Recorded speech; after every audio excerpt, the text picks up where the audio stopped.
agenda additions and approval. I do know that Janet had put a request in about culverts, or Councillor Adam, and we're going to have, I just discussed with Andrew, we'll have a very covered discussion between budget and strategic planning on our roads. And I guess the mics, I should have turned my mic on as we just had been reminded that everybody had to have their mics on. So Councillor Adams had asked a question on culverts, but we will in December be going through our road policy and our overall level of service policy in great detail. So that'll answer the questions on the road policy and where we have those. So if that can cover that, that would be fine at that point. Absolutely. Is there any other additions? Councillor Stevens? A deletion. I don't think 6.2 is necessary anymore now that our minutes are out. It has the list of all the members at large, so I think we can strike 6.2. Administration okay with that? Or? I'm fine, but I do have just a list of the members at large if you want those.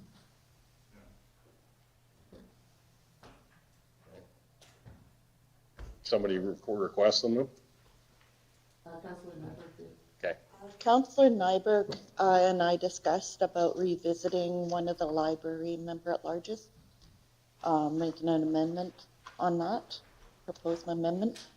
Yeah, I believe that is under 6.8. Heading north. Yeah, that's under 6.8. Okay. Well, if there's no other additions, I will move the agenda with the one deletion. Okay, call the question. All in favor? And that would be carried. We've got a large amount of minute approvals. So we've got our special council meeting 3.1 from September 15th, 2025, page 4 of the package. And was there did anybody notice anything on that? I know with 4 new councillors, they wouldn't have been at that meeting, but did you notice anything, Justin, on that? I didn't notice anything on the special council meeting. I'll approve that as presented. Call the question. All in favor? That's carried. 3. Okay, sorry, else. On minute approvals? You're not voting? 3.2, regular council meeting, September 24th, 2025, page 9 of the package. That would be the same, Councillor Stevens, as first. I'll approve that one as presented. Call the question. All in favor? None opposed. 3.3, regular council meeting, October 8th, 2025, page 19 of the package. I'll move that one as well. Call the question. All in favor? Carried. None opposed. And 3.48, organizational meeting, October 29th, 2025. There was one issue that was in 440.10.29.25. It says Councillor McKay to Vice Chair. I believe it should be Councillor Clint Walker.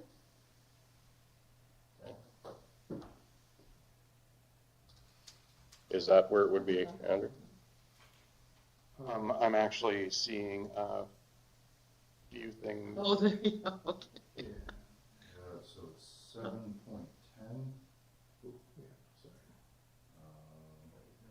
7 point. Oh, am I on the wrong page? Yeah, you're at the top of the page. 440 on page 31 of your package.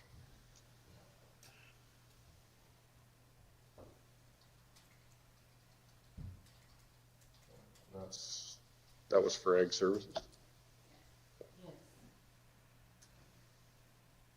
That'd be Councillor Walker. Was there any other? Give me 1 second. Go find my notes.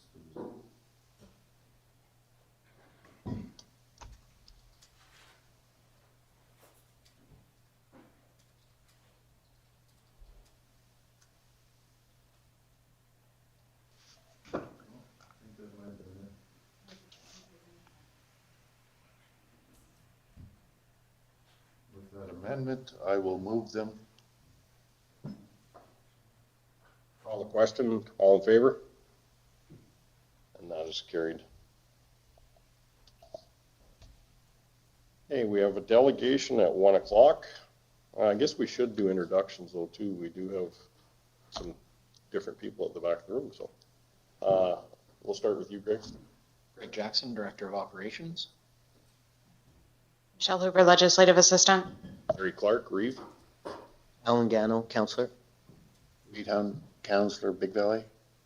Justin Stevens, good morning. Janet Adam, Councillor Red Willow. Walker, Councillor. Andrew Grishik, Director of Municipal Services. Cassidy, CAO.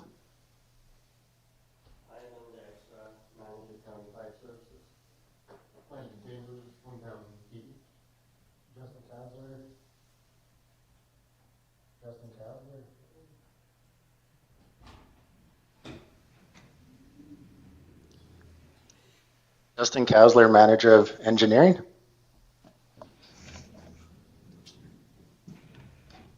And do we have anybody viewing online? We do have Nikki Thorstensen, Director of Communications, online with us. Thank you.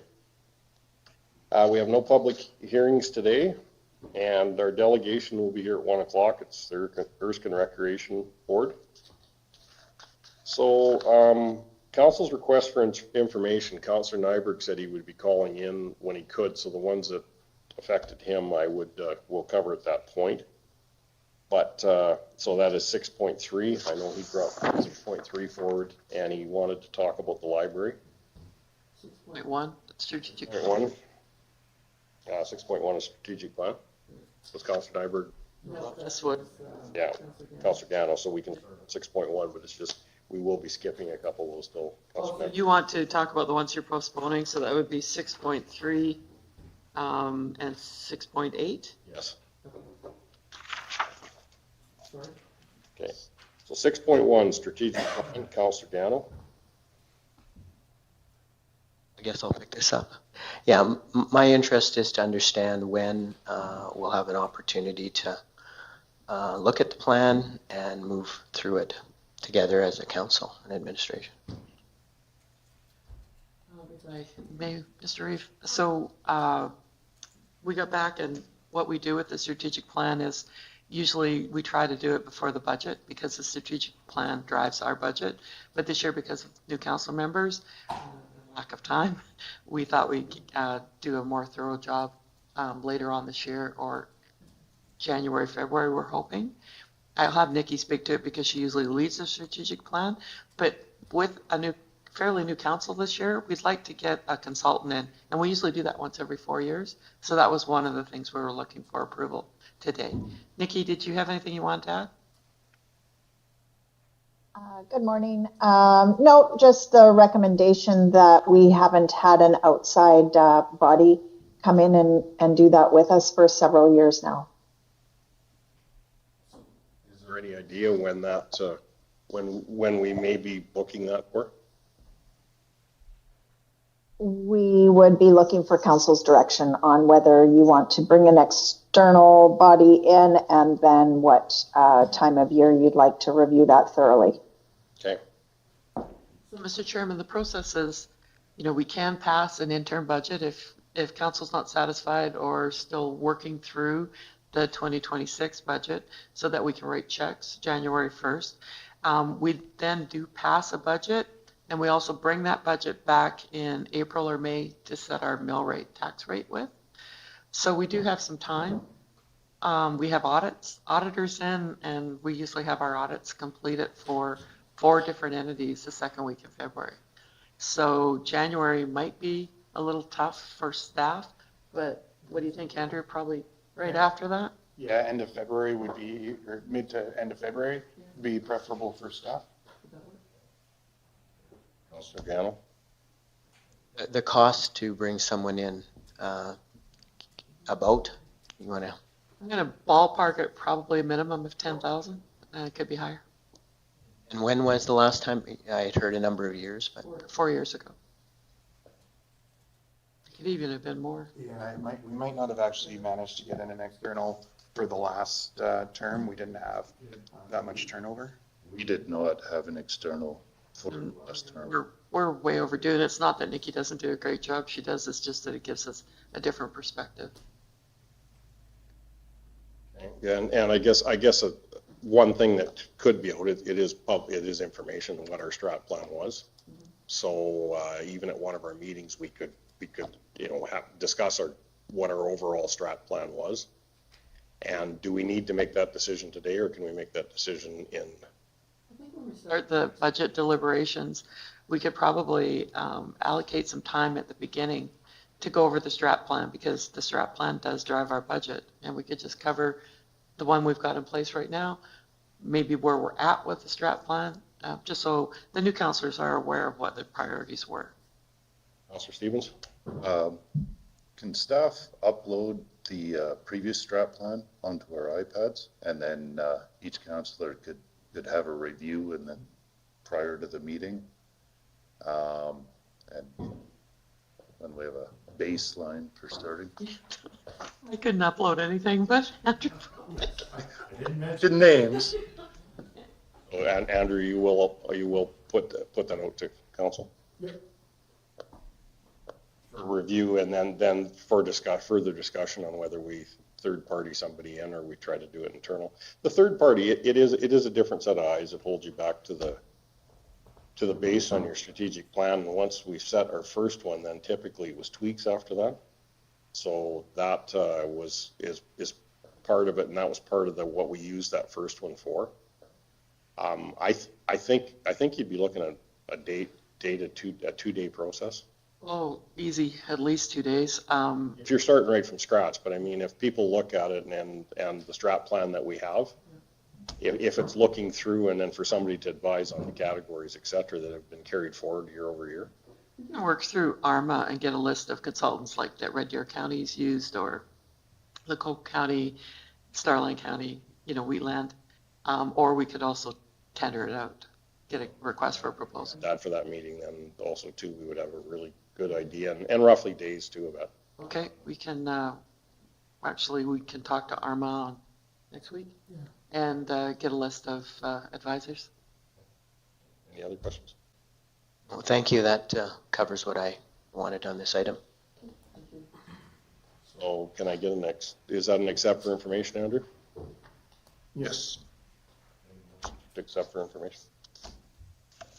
I make the motion that we accept for information that what has been provided by administration regarding the strategic plan. Call the question, all in favor? And that's carried. Okay, as stated, we'll skip to 6.4, provincial highway approach concerns. Councillor Stevens. I was contacted by a resident. Apparently she has been in discussions with MCOM for 2 years now and is getting quite frustrated. It's the approach off Highway 12, sites west of Erskine there. And the approach has deteriorated a fair bit, and they don't want or seem all that willing to do the maintenance that's required. So I was hoping we could send a letter from council encouraging them to maintain this. Based on the pictures that were sent to me, it's questionable whether all of it's on the provincial right-of-way and perhaps part of it extends into ours. I would suggest, since it joins up to a gravel road, any portions that would be in our right-of-way and off the provincial, that we just mill it up and leave it as gravel or wrap, just because it's easier for us to maintain that way. I did have Greg go out and take a look. I think most of it is in NCOM's right of way, but Greg can comment.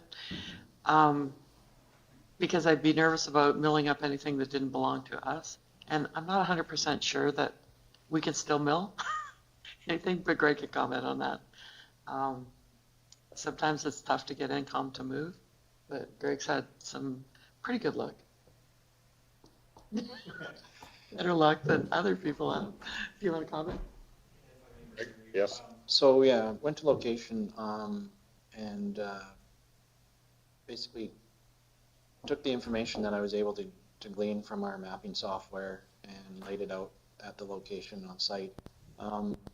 The asphalt apron leading into Highway 12 is all on Alberta Transportation right of way.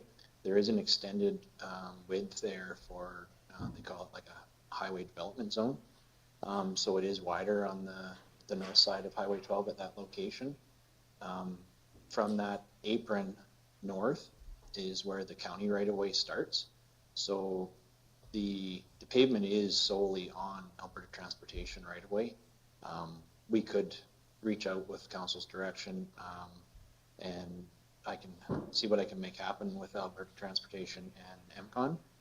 The only concern I do have with us milling up this product at this time and trying to get it relayed is the fact that we do see this in a lot of areas throughout the county on the highway right away. The asphalt aprons tend to get potholed and get rough in certain locations.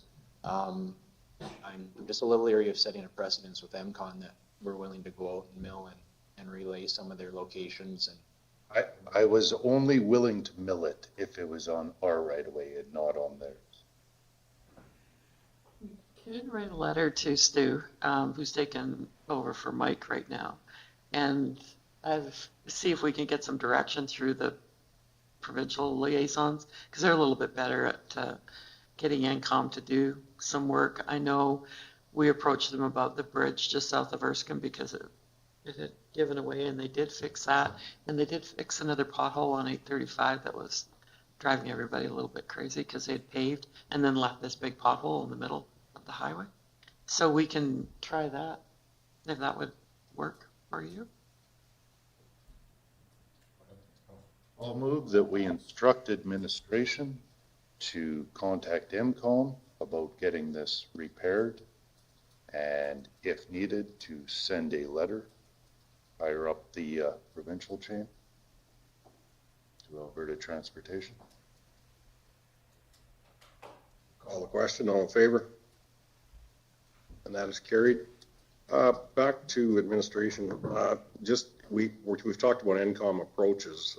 Something that maybe we should talk to at this, if we could at this point, is just a reminder on railway, and especially those railway crossings very close to the highway, is the fact that you'll get requests on that, and then we not only have NCOM as one of the partners we have to deal with the rail company.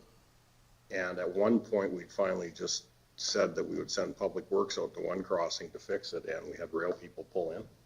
And we weren't touching their structure or their rail or anything, but it was the approaches up to it, and bouncing boards, because it was major, and there was grain haulers going over it and having a major problem. But I guess at the end result of it, we did get them to start fixing some of them, but every one of them seems to be quite a long battle in order to try and get something fixed.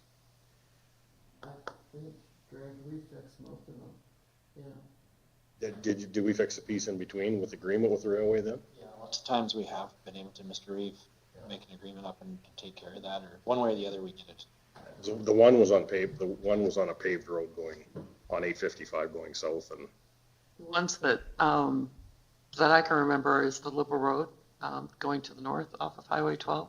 The one into Heartland Marine gets bad. The one on 835 from Highway South 12 to 835 can get really bad.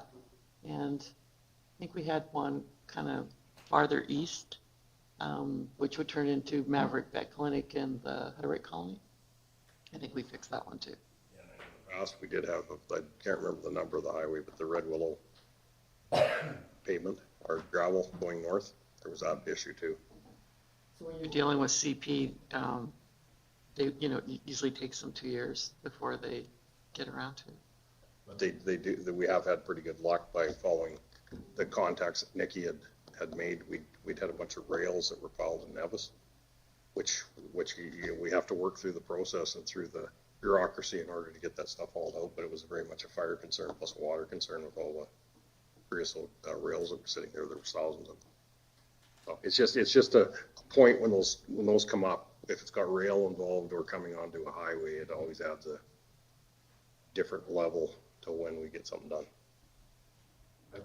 I think it would be worthwhile to have this as a broader topic at our strat planning, and it's all the intersection points on our right-of-ways, whether it's with rail, highways, or other municipalities. I mean, we did make some headway, wasn't specifically identified, but the MOU with the town on who's responsible for what roads, and that all worked well. I think we may need to do a once-over on all of our intersection points. Okay, 6.5, school bus sign request to Alberta Transportation, Councillor Stevens. So this is north on Highway 56.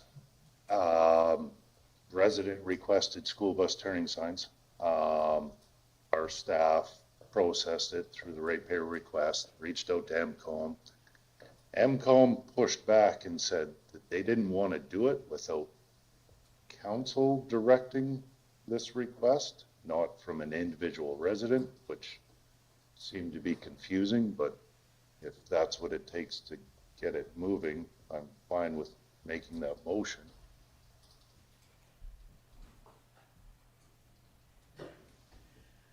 I think Councillor Stevens said anytime you're putting a sign in an AT right of way. Is it working yet? Anytime you put a sign in an AT right of way, they want you to either apply or ask for permission. And I think that's what this is. So we can send a letter to Alberta Transportation requesting that they install the school bus sign. Is that what you're looking for? Yep. I will move that we instruct administration to apply for a sign permit for a school bus turning.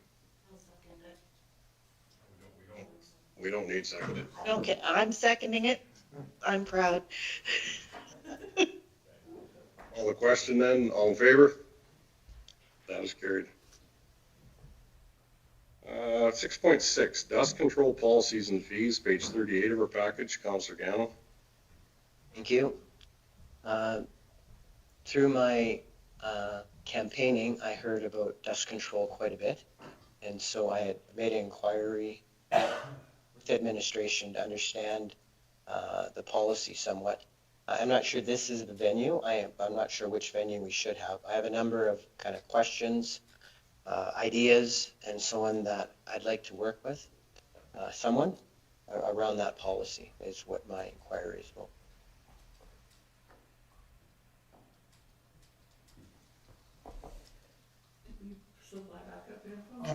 Yeah, so I did attach a couple things just for reference. So we have a recently considered but not yet adopted draft policy of council for gravel road dust reduction. It was set to go to our public engagement section of our website for policy review, but with the election, that didn't happen.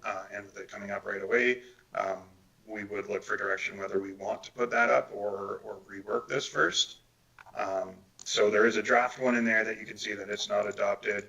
And then the next policy shows the current adopted one, which had a number of issues that administration wanted to address just with procedure. And then just from the costs, I did take a few excerpts from our March 25th, 2025 council minutes just to show you the pricing basically, because we just charge application fee, like it's a straight cost recovery.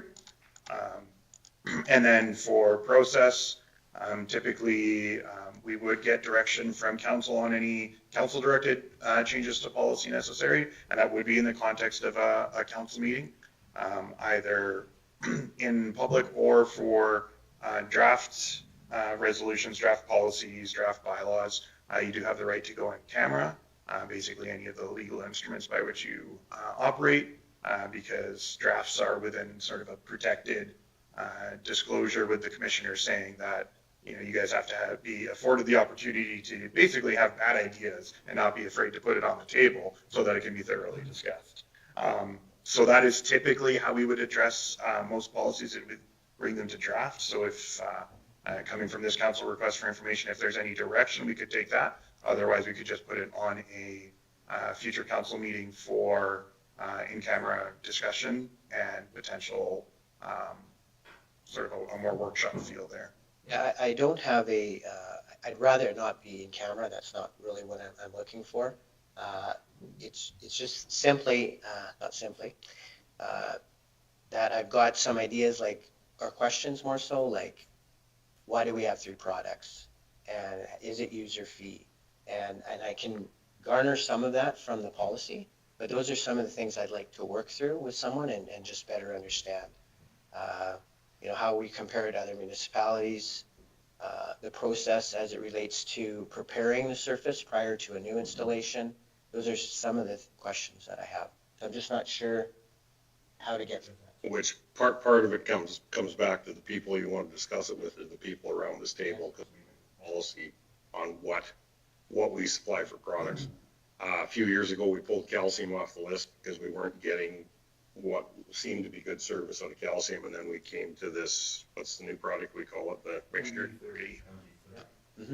Then there was varying levels of everybody expects hardtop or pavement, but there's varying levels of it, so that's why there's more than one product to choose from. This year, we have kind of went through a QC questions with our suppliers. Our staff is a lot more into the QC because the truck comes out, they spread it. Does stuff settle out, through the day? This is questions that were asked, but to bring that back, it will be part of this policy, but also part of as we set our rates and stuff for next year. Then that discussion does come up. Some of the issues, like over the 8 years that I've been here, the issues that have come up is the more expensive the product, it created a lot of problems for all of council because it was discussed many times at the table because nobody wanted the term would be my pavement ripped up. And then we would have complaints after complaints after complaints from individuals because the potholes would be so large on them. So part of what we have now is we will contact a landowner, is that correct, before you work ends or you work it, but we have to be able to access that. And then there has to be points in there that it'll only, it's only for 1 year. Because if it doesn't last or it pounds out on the ends, we have to be able to work it, or we'd have to agree as council for every other ratepayer to pay to maintain that when somebody put in, and we haven't sat here and did that. So it's part of this, but the other discussion with that will be part of our discussion in December, will it not, too, when it comes to what our charges are and Yeah, so the level of service policy would touch more briefly on dust control, just because dust control is a user pay and it's got a dedicated policy to it. It's not one of those things. The level of service policy is sort of a holistic policy we've been developing to try and say, here's the measuring stick. Here's what council says we do and how we do it. And that's the measuring stick against effectively what we do. We've got to, as Saul said, you can ask Greg at this point pretty well any question about, how often do we grade the roads? What do we install for typical culverts? All those types of things. The level of service policy just aims to write that down. So, if council wants to come and say, hey, you screwed up, we know how. Yeah, as far as gravel road dust control reduction goes, it's not as intense because it is, as we said, user driven.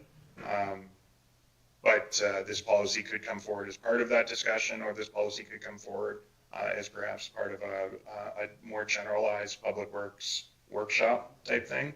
I imagine there'll be a few things we identify over the coming weeks, that particularly after RMA, that may have more questions and need more time to dive into. One thing that you said, and I think I also said, was dust control.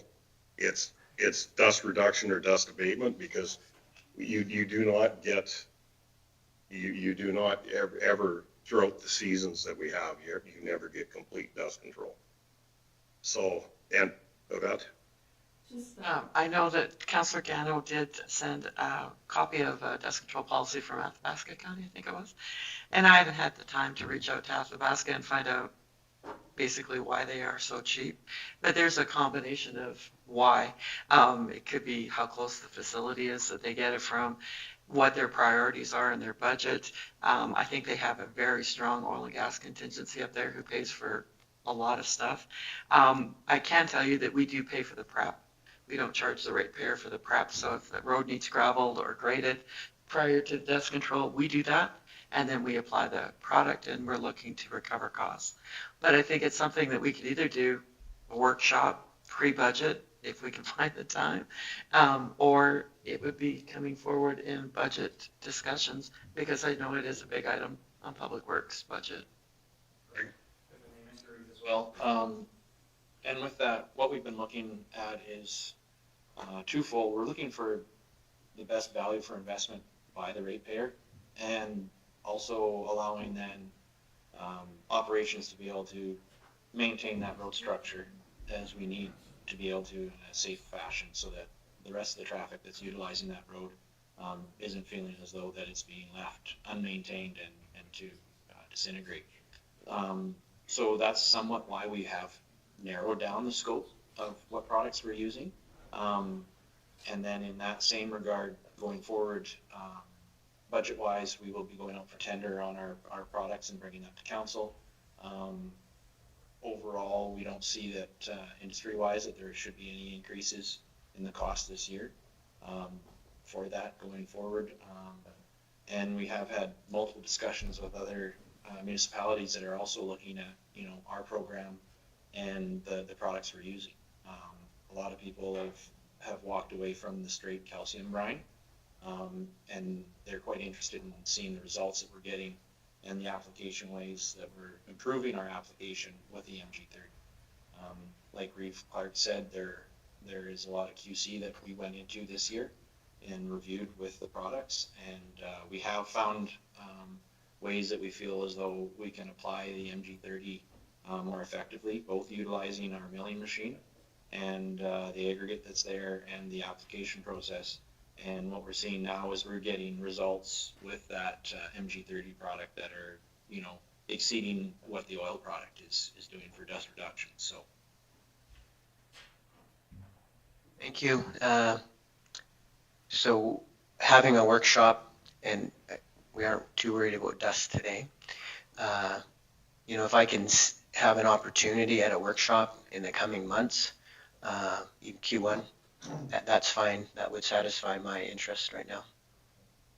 There is other discussions we have to have on our dust abatement, is the fact, that we did pick some haul routes. We do have cap levies that part of that could go towards that on those.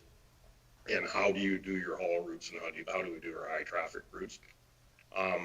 And we've got to have more further discussion with the fact that we've had councillors that are still at the table bring forward when we hit multi-lot subdivisions, and we have requests for dust abatement. It's the same as any other really ratepayers. There should be a way that there's a group charge, and if there's enough people in that area that want it, well, that's then you move forward with it. So it's to do with any other ratepayers that we do have. So there is a lot of discussions left to do on this, but it is a changing subject, and people put money out. And Councillor Gano, I'm pretty sure I've probably been in the talked to the same landowners, and maybe they didn't like the answer at the time because that's the answer that we brought back from council, but at the time we did resolve those issues. So it is it could be product, it could be temperature, it could be prep, and administration has worked through that this fall. Go ahead. And no, it actually wasn't to do with the previous one that you guys dealt with. It was, I have I guess a question around how many areas would we have? Like it must be hundreds that. How many sites? Yes, sorry. Because when I look at my ward and I drove around, there's a lot. If I may, Mr. Chair, a few months ago, it would have been in the summer, we sent out an updated list of all the areas that we did dust control. And I realized that a couple spots may have changed here or there, but I think it's still reasonably accurate if we could resend that out. Is that private or county? Because the county does control ourselves, right? Those were the county dust control sites. Our dust abatement. One of the things the county does do off the top of my head is cemeteries, front of cemeteries. We also do intersections, high traffic intersections, so that when people come up to the stop sign, the dust doesn't billow out into the highway and someone ends up getting hit. So we do have those areas. Those are mostly north of Stettler and by the lake, and we do have a couple in the south. And our haul routes, our gravel haul route. Hey, Mr. Reeve, I can put together just a brief memo indicating how many MG30 sites county funded and ratepayer funded, as well as the ratepayer funded oil sites. I can put that together just for our numbers. There won't be any like description of location or anything, but I can put numbers together and circulate it to council. That would be helpful to understand the scope. Thank you, Gregory. So, Counselor Stevens, We'll give you a motion to receive for information. call the question, all in favor? 6.7, organizational chart, Counselor Gano. Up again.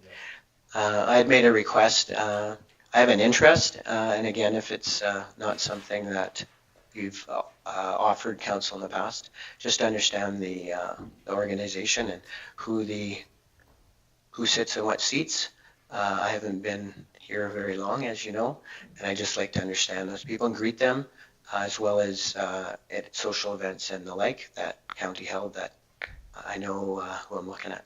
Thank you.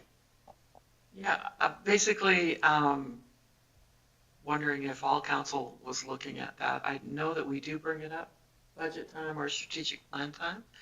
I can give you an organizational chart with names or without names. I would like, if it's okay, just to check with my directors to make sure that no one's hesitant to release the names. If they're not, then I'll send it out if all council would like a copy.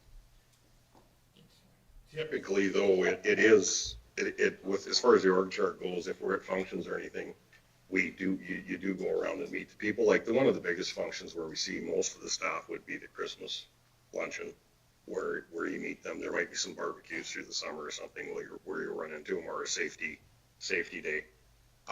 But like our only employee is typically a vet, so most of the individuals that we deal with routinely will be in these meetings. So that's really how it's been handled in the past. We've never had a formalized org chart out to us other than when you're looking at budget items and things like that, but you're not budgeting to the staff position, you're budgeting to the department position. So it just gives you an understanding of who you got there.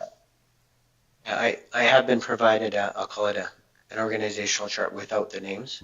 Okay. Just, it's about, so now I'm writing on there so that I can kind of place who's who and that's all, that's the intent of my request. Okay. Do we include the managing ambulance and waste? No, none of our third-party organizations are included in that. So that between Sherman McClellan, which has no employees directly, but Stettler Waste, Stettler District Ambulance, and likely in the new year, the Heartland Fire Commission, those don't show up in our org chart. They have functionally separate org charts, but I don't know that any of them are actually on paper. They're pretty simple. Would fire, it would show our fire manager and fire chief on the org chart for here? Or? Today it does, yes, but in the new year, once the commission is set up, it would be separate. Yeah. No, I can send it. Thank you, CEO Cassidy. Up for information? Except that Yvette will, or CEO Cassidy will provide that org chart. Thank you. Call the question, all in favor? Okay, we do have Councillor Nyberg is I see on the screen here now, and Councillor Gano, you're asking to know if we're online. I guess it's on our right-hand screen. Does the middle screen not do anything now, Andrew? the one on the front of the podium. Oh, yeah, that one hasn't been used in quite a while, because it's typically, you see that you're online from the Zoom session on the right-hand side, but as we redo the audio and stuff in here, we'll look at. Because I had a question to know when we're on and when we're not, and that would be just our right-hand screen. Yeah, the tiny little window here that shows us is your best bet. So we do see we have Council Nyberg on also. 6.8, Stettler Public Libraries member at large. Councilor Nyberg asked to talk about that.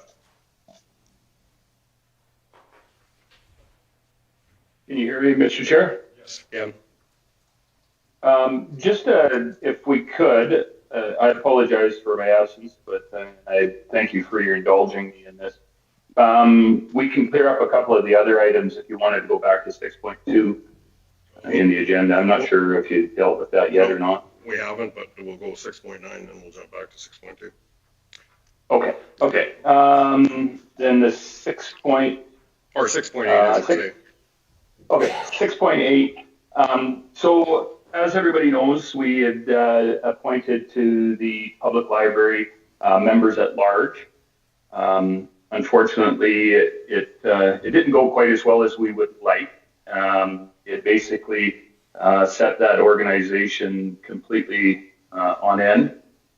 They had lost their chair, their financial chair, their personnel chair, and it's a volunteer organization.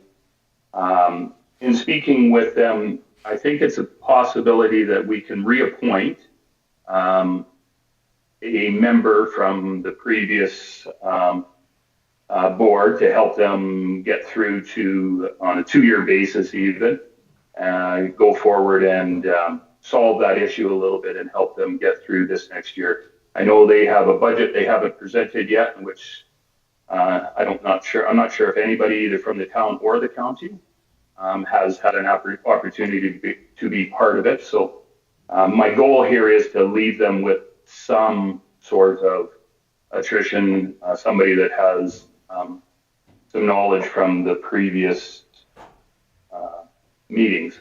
So my motion would be that we appoint Jane Scottapole to the library board and unappoint Carrie Brook. This was, because this was done at our org meeting and done by council, I wanted to come back to council. And just on that too, there was some confusion with when intermunicipal boards were tied together, that what the terms were. And actually even the expiry of the terms at being an election year isn't probably proper. It should be a year later, or a staggered year, so that we're not upsetting the board by putting all new representatives on it, plus changing out our members at large. But at that point, I just, we did really go through the fact that we had a lot of long-term members, and thankfully for the long-term members.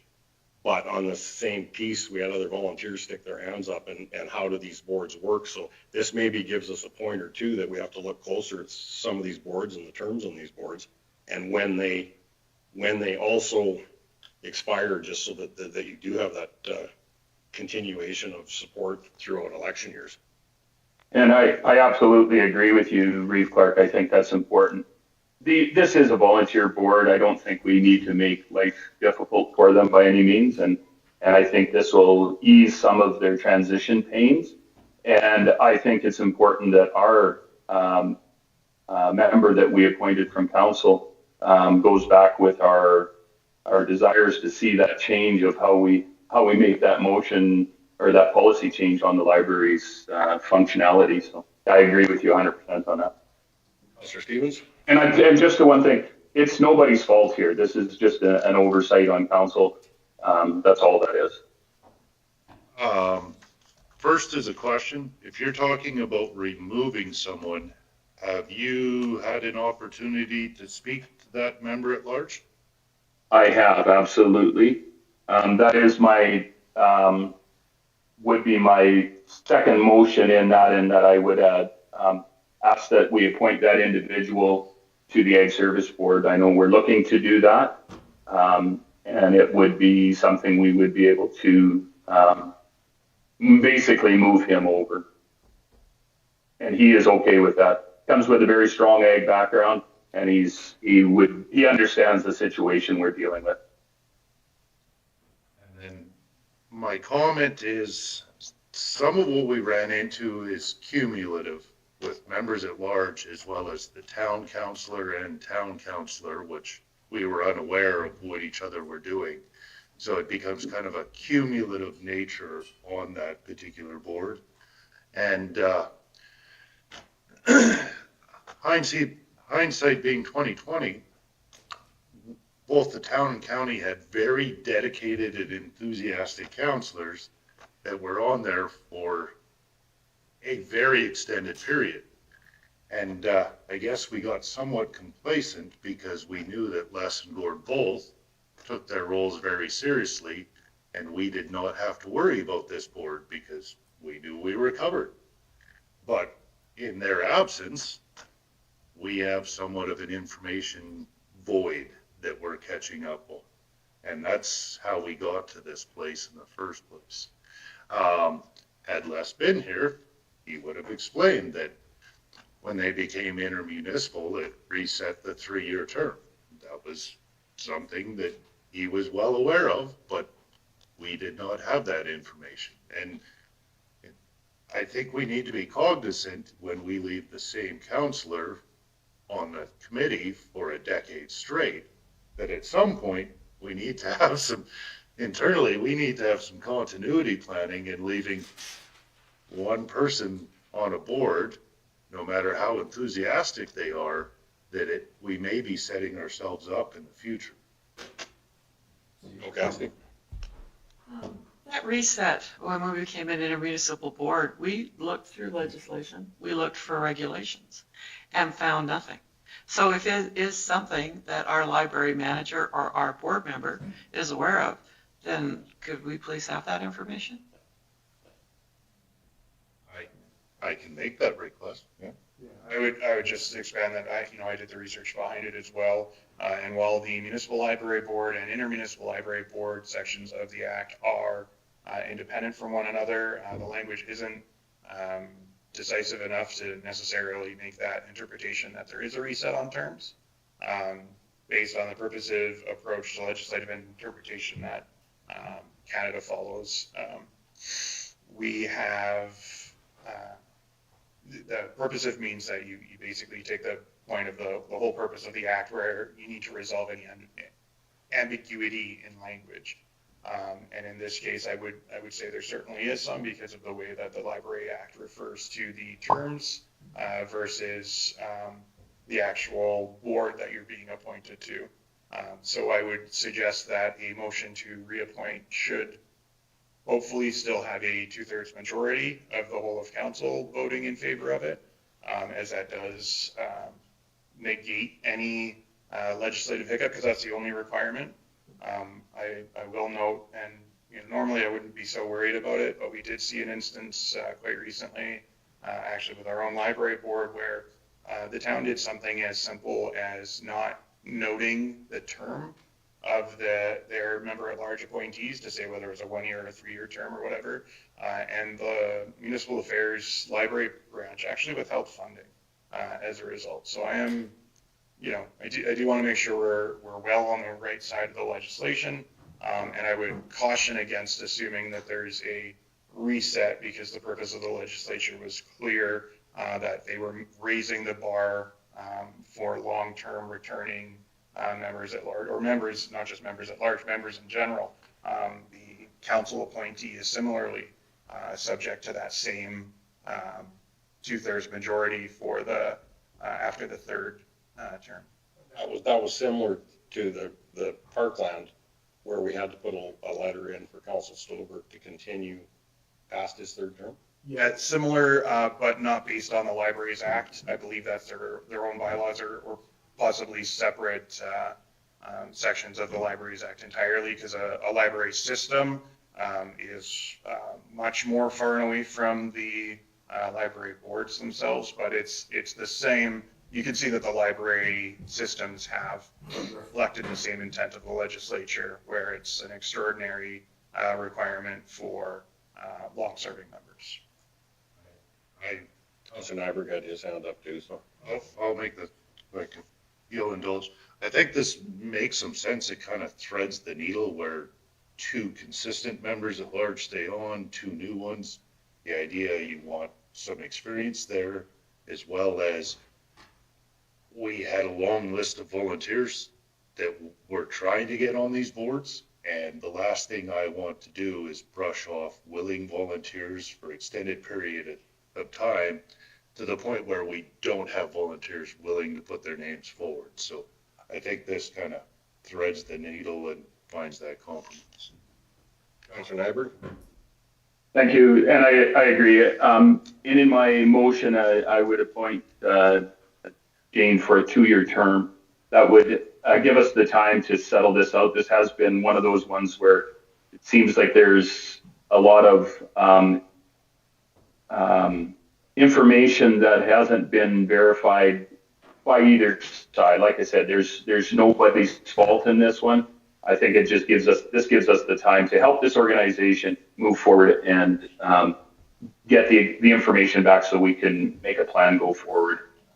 The only question I have back to staff right now is the fact that we are looking at appointing the one person to ASB, which has not had members at large on it. We decided at our org meeting we would put 2 members at large on it. Can we do this procedurally, or, because we have not even advertised for members at large, and to appoint one as a member at large when we haven't advertised for this? I just want to make sure we've kept everything in line here. Councillor Stevens? I would feel far more comfortable if we encourage the other member at large to apply when the ASB application is open, and he has some experience. He's more than willing. He's been very interested, and we will weigh it against the other applicants and make that decision. I don't feel comfortable making that decision at this time. Councillor Nyberg? So that was part of the conversation that I had with this individual. I guess that I didn't promise anything. I said that this is what my plan would be. So I would put that plan forward still, that I would add his name to the list. I'm one of the members that from council is stepping down. I think he'd be a great replacement. To that end, I would still move that motion forward. And the reason being is, if we're going to advertise, we will still have another position open. If there was another member that from council wanted to step down, we could change that to have 3 members at large and 4 councillors. I'm not sure who that member would be, but I'm sure he would be smiling right now. Back to staff on that. I think it would be ideal to split this into 3 separate motions at the very least, starting with rescinding the appointment of Harry Brook to the libraries, and then the appointment of Jane to the library board. That would be our second? And then the third, which you could defer or table until the advertising is in, but the third would be to appoint Harry Brook to one of the vacant member at large positions with the Ag Services. Though I would caution that if we were to pass and appoint him now, the 2 fundamental issues I see is one's logistical and one's more theoretical. The theoretical being, we haven't seen the applications, but member has already spoken to adding more members at large yet. And then the logistical issue is simply, if we have ASB meetings before then, that member is now entitled to be there, and it's not quite as clean as if we're having all the members at large come together, and it will create some not insurmountable hiccups, but certainly some issues. The other option you could do is make that motion, but then table it to a future meeting. That would show the member at large that appointment has been advanced, and then vote on it later when you're ready to appoint all of those ASB member at large positions. Councilor Nyberg? So, Mr. Chair, thank you for that. And I don't disagree with Andrew. However, there'd be no different than appointing a member if we had a by-election or anything like that. I think we can appoint somebody on, they can sit on there, on that board, whether you have 2 members at large or 1 member at large at the given time isn't going to be that onerous, I don't think. That all being said, I will make the motion that we rescind Harry Brooks' appointment to the library board, and we could get this moving forward. We talked a lot about libraries. So. Do we have to have the first? I'll pull the first one off the table. Thank you, Mr. Chair. Okay, we have a motion on the table. Any other questions, concerns? Call the question. All in favor? In favor? So that would be approved. Passed. No. Mr. Chairman, I'd like to make a motion that we appoint Jane Scuttable to the library board for a 2-year term, effective immediately. Questions, concerns? Call the question. All in favor? And that is carried. Mr. Chairman, I'd like to make the motion that we appoint Harry Brooks. 1 second, just if we could record that it was unanimous, and then the box.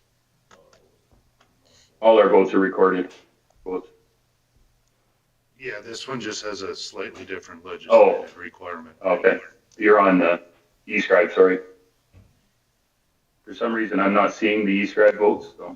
Nope, carry on. You're good now. All right.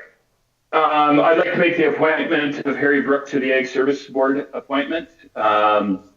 Like I said, I would step down. I will be that the member at large that, or the alternate member that would step away.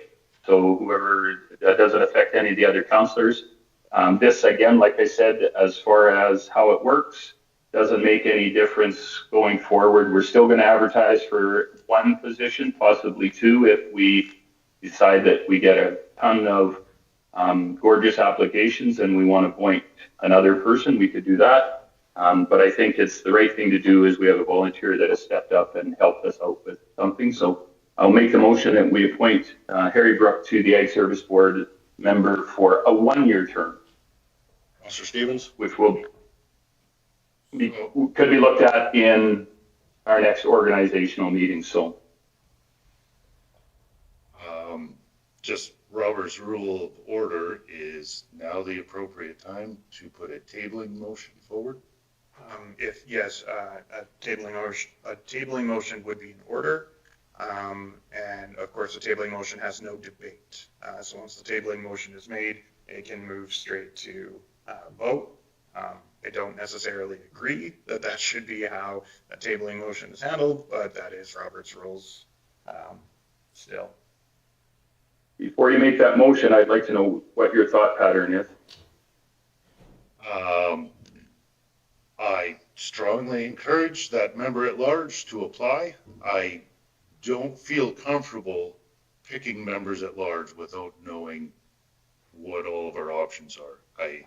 I think that he would be a good choice, but without knowing our options, I'm uncomfortable to make that decision at this time.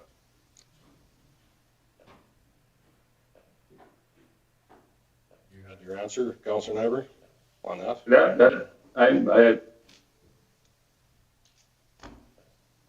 Okay. What's that? I will make that tabling motion now. Okay, and so, Councillor Nyberg? Just for clarification, I made a motion that we appoint him and we table it till when, and this is going to become complicated because if we don't put him on, how are we going to, we're going to have to rescind that one again then? Or this one's confusing me from Robert's rule of order because tabling usually means that we're going to go ahead with it anyways. The vote will be yay or nay, go forward. So I'm not sure what timeline makes a difference here. Andrew might be able to help me out a little bit. Andrew, as soon as you're done. Yeah. Yeah, so I would, you're right, I would suggest that we add a timeline for when it's tabled until, and I would look to Michelle maybe to give us a bit of guidance as to or maybe even Greg, if you know what the advertising has been for the ASB members at large. But then with regard to the procedural side on the vote, it basically just tables the vote until it's picked up from the table again. And at that time, the motion is already made. No one remakes this motion, and it's the vote occurs delayed once you have, the more information you're seeking functionally. We would be looking at Your mic, for the December council meeting? With our current advertising length, we're looking for a 2-week period of turnaround, with it going into the paper for the first time this week, which would put us at the December 10th meeting. So I will add to my motion to table it to our December 10th council meeting. So does that motion meet the intent now, Mr. Nyberg? I think I can, I just wasn't understanding the logistics of if, when it comes to the motion, when we appoint after the advertising, we will have to have a second motion to appoint one more person. So now I understand what we're going to do. It'll just be, it's kind of convoluted, complicated how we get there, but yes, I get it. Okay, so we have the tabling motion on the table, Andrew, so then now I call the question on that. Call the question to table the motion. Those in favor? Opposed? I am opposed to that, yes. Councilor Nyberg is opposed, and the other 6 are in favor. Yes. I'd like to suggest to council from administration that we bring forward an amendment to the procedure bylaw to appoint members at large for 2 years and then 3 years, which means we would have a year of overlap at the end of this council term so that we do not, for lack of a better term, get these boards. Stettler Waste is in exactly the same shape. I have no one to sign checks and won't have until I can get an organizational meeting organized. So this would, we presented these to the people that come up that they're 4-year terms, or we said? Notify them. I think they're all pretty open to staying on, so. Councilor Stevens? Do we need that right now, or would it be more appropriate to instruct administration to bring back that amended policy at our next? That's what I'm looking for, is you to give us the okay to bring back an amendment. I'll make that motion. Any other questions, concerns on that? Call the question. All in favor? Aye. That's carried. All in favor. Okay, we will go back to 6.2 list of, 6.2 we did cover off on Councilor Nyberg. Okay, I just was asking, it wasn't a request for information. It was just, I was looking for the list of who we appointed. Somebody had asked me and I said I didn't pay enough attention. My fault. I was looking for that list, so I apologize. Rather, it was not meant to be anything other than just a short memo more than a request for information. Sorry. It is in the minutes now, and CEO Cassidy does have had a copy of it also too. That if that request is still there, you can get the copy from her, but it is in our minutes also. So. Awesome. Thank you for that. And just a misunderstanding what I was asking. Okay, and then we did skip over 6.3, appointment of councillors to provincial bodies. And that was, I wanted you, for you to be in the room at that point too.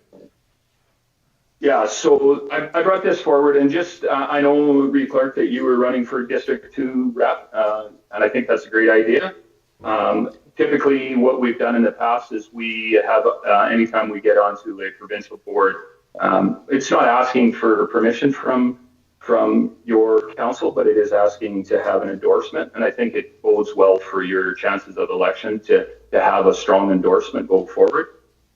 So just for continuity's sake going forward, if anybody is thinking about getting on a provincial board, it makes sense to have that endorsement. And I'd like to make the motion that we endorse Reed Larry Clark for District 2 representative to the RMA. Thank you. And yes, it does. It's a little confusing going forward. I don't know if we have to change, should do something to our council policy. It's actually, so the challenge with this is that it actually sort of varies by provincial body. So with the RMA Board of Directors being the one I'm most familiar with, specifically you will and in fact do see multiple members from the same councils that may want to run for these positions.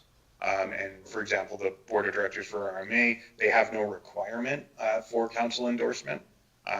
Because of that fact, right? It's tough for one council to have two majority motions to endorse competing candidates. And so that's, I think, fundamentally why they're set up that way. Other positions absolutely require a motion of council before they'll allow you to run. And so it typically, in my experience, my suggestion would be to simply follow the rules of whichever organization it is, because the key difference you also have to remember is in what capacity are you representing the county needs a motion. If you're not representing the county, if you're just eligible for that position because of your office as councillor, that doesn't necessarily need the endorsement of the county. But you do also have to remember in that latter case, you're not automatically excused from county business, whereas in the former case you are. So if you're appointed, to serve on the library board, for example, and there's a library conference you go to, you are implicitly away on county business. And so under the MGA, you're not worried about that, missing all the regular meetings in a 6-week period. So that's just the sort of nuts and bolts differentiation that you need to keep in mind. Andrew, the irony's not lost on me yet, as I said today. No, and I totally agree with Ms. Frischig that there is a certain county to the north of us that has two individuals running for their district. We have typically always been one of those counties, I think, that have always been well run. And I think it makes sense that if you have your endorsement, it just shows that it just shows better. If you had two people from our council, I think they should have the discussion and have that conversation maybe ahead of time and ask for council's endorsement. That's just my thought on that more than anything. And I 100% agree with you how that rules work and then protocol works, for sure. No, and I had a discussion, with members of the past council, but then go forward that we have a new council in place and you had to have papers put forward. So I do think I certainly want the endorsement of the council to go in there, but I do think as part of this, it's everybody that we can have representation on just continues to make the county of Stettler stronger with our negotiations on so many different avenues. So as what you're working on today, Councillor Nyberg, it brings the county of Stettler's name forefront. So I do feel it's very important but it is a time commitment as we see with Councillor Nyberg today, but he's calling in to get into this part of the meeting too. So. And absolutely, Mr. Clark, I think, that conversation before having this conversation now enlightens our new councillors as well. So it's good information to have. Yeah, because we have had the chair of provincial ASB has been from the county of Stettler in the past, and it does bring our name forward. So we have a motion on the table. Can I call the question? All in favor? And that would be carried. Aye. Councillor Adams wasn't in the room, but okay, all but Councillor Adams. I don't know how you put that. Okay. You're off, Councillor Nyberg. Does that indicate that he's gone, or? He's still on the call, just. Okay. You unfortunately, you have me for a little bit yet. I'm not booked into my next session till noon, so. Hey, I will wait for your vote on the matters then. Okay, 6.9, Q&A before budget workshop, and that's Councillor Gano. Thank you, Reid Clark. Possibly this ties in with the next item as well. I'm just wondering if we could have some workshops prior, and if not, what that might look like so that we can be prepared for budget discussions. Can I just speak first too, because I did speak to Councillor Gano on this too, is really our budget sessions are really workshop sessions go forward. So it's, all of us are going, we're going into a new budget, everybody, and we've got 4 new counselors going into it. So it's, as I'd stated, is if we always have enough time to go through budget. And if we require an extra meeting, we will, council, our administration will put another meeting in place for us prior to our budget going to the public. So if others, I don't know what administration has to say on that, but that's how our budget process has worked in the past. So it is really it's really to start out as workshops as we're working through the budget. Yeah, and I think that, we've left enough days, or if we haven't, we'll definitely find some more, but I was just basically looking for a date. We've moved the dates once to accommodate a convention, so we're the first week in December. I don't think we can go much longer without at least starting the budget talks. So because of the RMA and because of all the meetings we've got going on, to find a day to do the tour, if we're talking about both at the same time, is a little tough. But I'm not opposed to doing one, just a little bit of setup. An example, Stettler District Ambulance, they are now working 12-hour shifts. So anytime you go over there, somebody's sleeping. So we have to be conscious of that. Linda's pretty good with their patterns, so we could probably understand when they're awake and try to pop in and see them then. I think every time in the last 20 years that we've gone over to Stettler Ambulance, we're never there more than 5 minutes and the tones come and they're out. So we'll try. Andrew and I could probably show you around anyway. Stettler Waste, just have to notify Kara basically because we're in charge of health and safety. I know the town did a tour. We didn't know about it, so I was kind of on the naughty list because I didn't know about it, but because of health and safety, we have to make sure you guys are safe when you're out there. Lots of moving parts out there. The water, we could we share the water reservoir with the town of Stettler, so we have to notify them that we're coming out to it. If we did want to see the water plant, we have to make an appointment with the town of Stettler because they do retain ownership of the water. Which I know we can schedule one, but this is all council time. And if we do schedule one, I would hope that we'd have a good showing. So if they've taken the time, and as all of these facilities are operated very efficiently and cleanly, but when they hear tours coming through, proud staff actually, they make sure that they step it up a bit too. So we need to make sure that if we're asking for a tour, that we have people show up for it. So I'm sure that all council has probably a lot of the same questions, and I'm sure that if you guys want to do something before council, we've got to find a date. I think a tour, I think that would be great. We just have to find a day that will work and give us enough lead time so that we can notify the parties involved. Mr. Stevens, I think that is up then. I was just curious, what all the facilities wanted to be covered, because we have far more than we can get to in a day. When you talk about water, for example, when you get out to all of our truck fills and other facilities, we could kill an entire day just on water.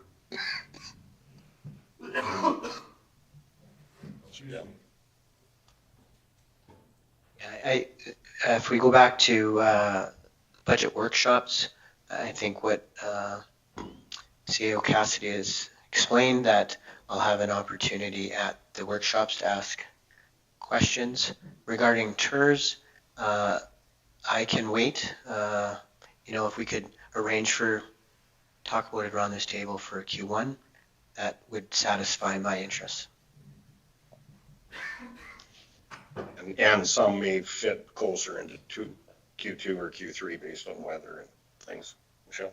I will say, council, all of you as new councilors are signed up for a special session at RMA for the EOEP courses, which is the elected officials course, regarding council's role in budgeting. So it will be a pre-workshop for your budgeting workshops. Okay, and so we've got 6.9, and we did cover off on 6.9 and 6.10, so we'll cover them one but 6.9, can I get a receipt for information on that? I'll make a motion that we receive for information on 6.9. All the question, all in favor? Aye. Okay. And 6.10, the facility tours of Q1 and into next year as weather permits on some of the tours. I'll also make that motion. All the question, all in favor? Aye. Okay, that would be carried also. Okay, new business. 7.1. We do have, yes, Sharon is in the room. So 7.1, request for decision, tax agreement, page 49 of the package. Yes, she's over on the far end. Yeah. I'm not that big. Go ahead. Mr. Chairman, we've received a request from one of our ratepayers in regards to, they're currently right now in a tax repayment program with us. In the agreement that we have, it's asked that they come to an agreement with the County of Stettler for the 2025 taxes. What was not addressed at that time was how we would handle the penalties for the 2025 tax levy.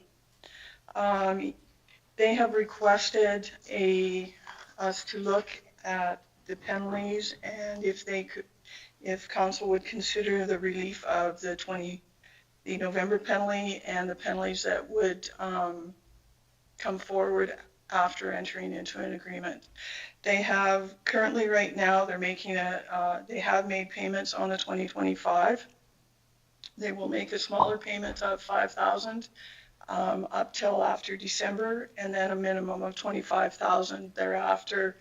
And then they have indicated that they would be able to make further payments pending on our gas costs and stuff in their economic. That's one of the reasons why they're asking for the relief of the penalty, is due to some of the economic costs that are going on right now with the gas prices. And they are up to date with the previous agreement that we're in, paying their amounts that they have agreed upon. So you have 3 options.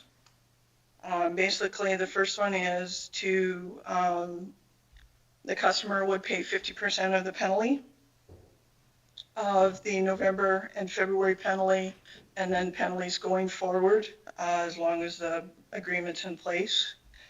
The second one is where the county would waive 100% of the penalty. And the third one is where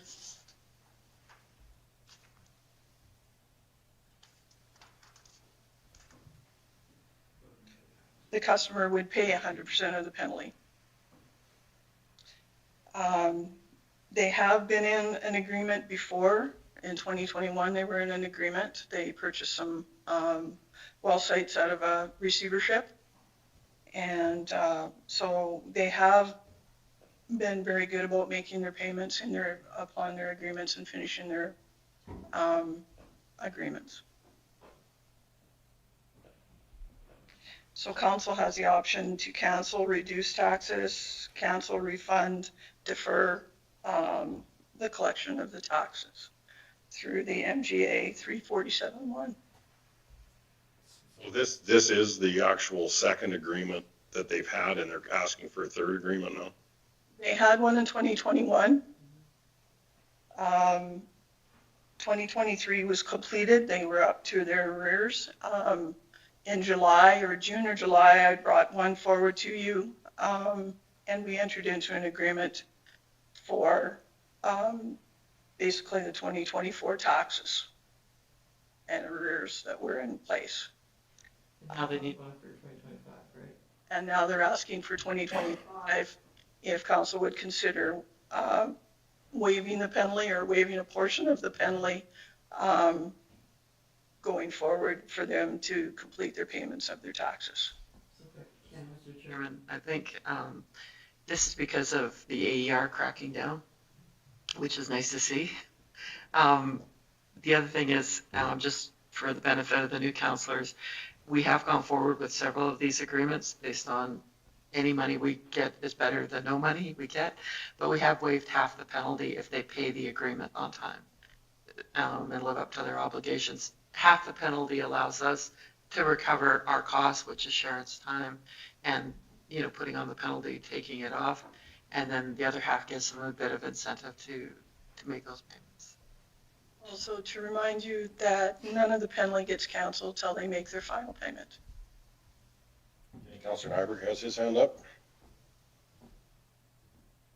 Thank you, Mr. Chair. I'm just, we've entered into an agreement for 2 tax payment plans with this organization so far? Yes. Okay. And in those agreements, I don't have that in front of me. Did we waive the penalties on those agreements? I can't remember what we did back then. Yes, we did. I believe it was 50%. They were 50% is basically what has been held across the board. Okay, and that's what we've typically done with other organizations in this situation. Yes. Yeah. Okay. So Andrew or Sharon, maybe inform the new counselors about waiving of tax penalties. It's not an income to us. We don't budget for it. The spiel. The spiel I actually thought you were going for, and the one that I wanted to highlight, and it is, Sharon did include the applicable legislation within your RFD. And it's quite interesting.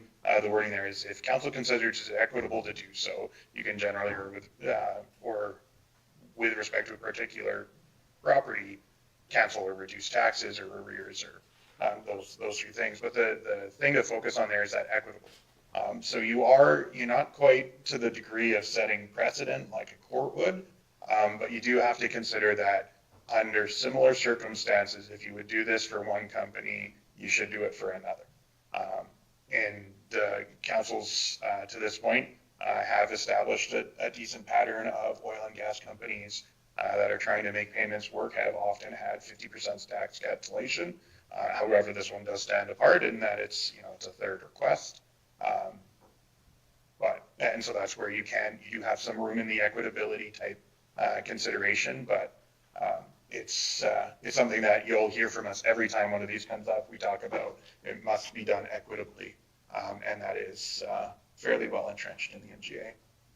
Yes, and also if I can just add too, when it comes to a tax agreement versus not paying the taxes, a big portion of the oil company taxes too are the school taxes, and the rest of the So on our budget, you might have noticed it when you get those budget year-to-date reports that are in your package. We budget a nominal amount for penalties, which is $5,000. So it's not that it's taking away from our operations, but so we're not looking to collect penalties on property taxes. We hope that everyone will pay them and that we don't have to charge any penalties. But so we do budget a nominal fee. So you do have that leeway where you can forgive all or some of it. But in the case of if a company doesn't pay their taxes, we have still had to pay the school tax. Plus the seniors housing tax, plus the recreation tax, plus the policing. Yeah. That's all pieces on the tax notice that we've had to pay already. The one that it was instrumental by the county of Stettler prior to my time on council, that they come up with a perk. Was it perk? What is it? Perk education or perk? And it's provincial education. What's the rest of that acumen? Acquisition credit. Acquisition credit. So it has enabled municipalities to claim back from the provincial government portion that we sent in for school taxes, but school taxes only. So that we don't want to get to that point because we've given up the rest of the tax plus the rest of the acquisitions at that point. But this way here, if there's a payment structure and they honor the payment structure, then we do collect all of the taxes at that point. Less part of the penalty.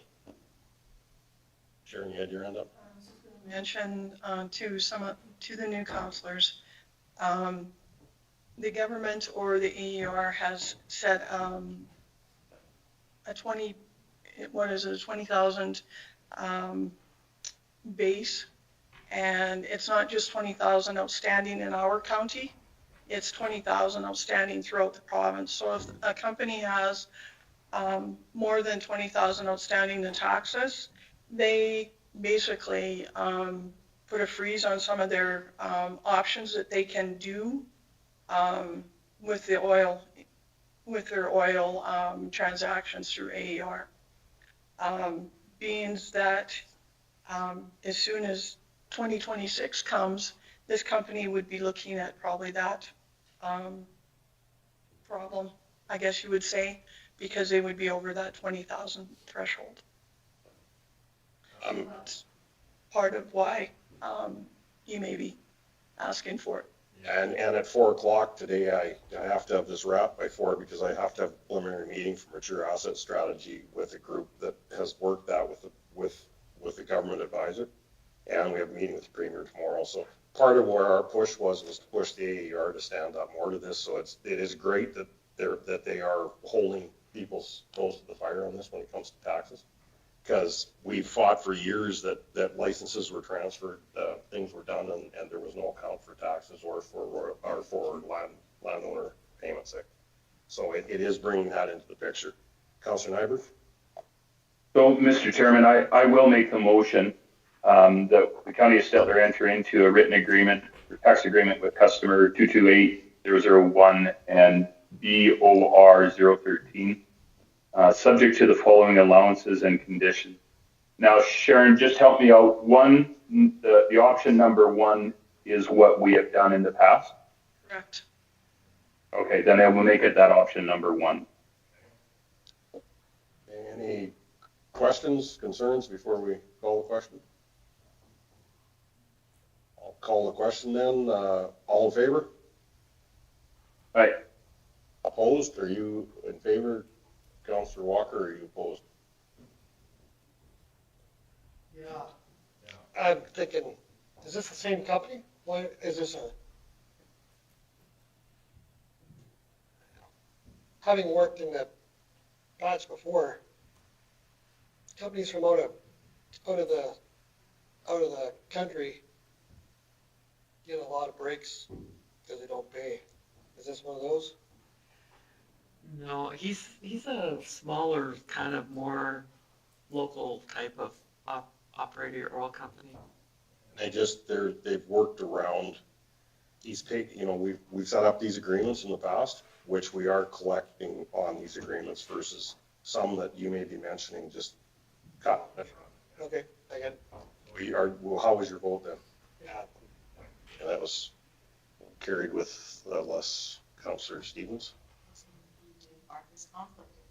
Okay. Yeah. So Councillor Stevens can come back into the room now. That's carried.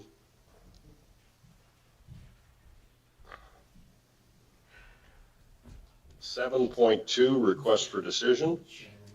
Yes. Just respecting Sharon's time and that she's on a vacation day today, actually. Could we move to the 2 tax-related in-camera items? I believe they should be fairly brief.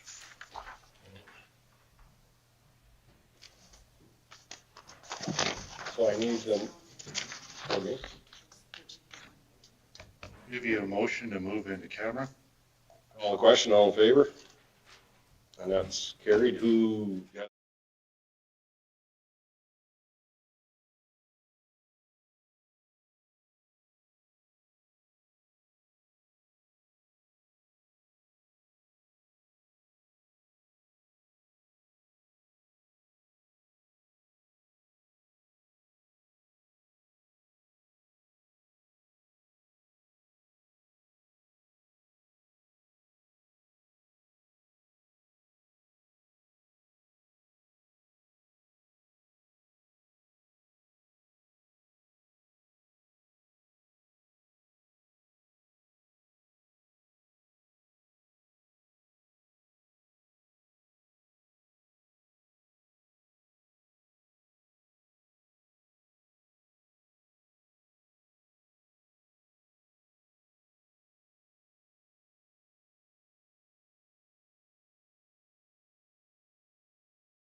Okay, with Counselor Nyberg being gone, we do need a motion on the reserve bid. Counselor Stevens? I'll move that we set the reserve bid for delinquent properties as recommended by staff. Call the question, all in favor? And that is carried. And then a motion to accept for information on the subject of airport. Yeah, just receive for information, the airport analysis. I've made that motion, call the question, all in favor? And that is carried. Okay. And lunch is here, so we can break for lunch, and we have a delegation here at 1 o'clock.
Meeting at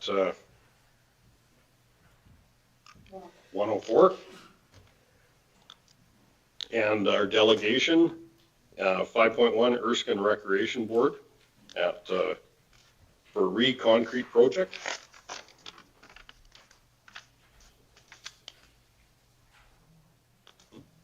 We should do introductions too. We'll start with Greg.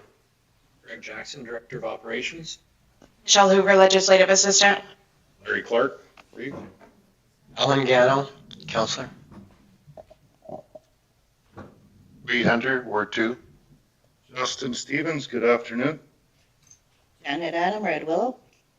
Bill Walker, Counselor. Ivan Dykes, Manager, County Fire Services. Angie Bishop, Director of Municipal Services. Cassidy, CAO.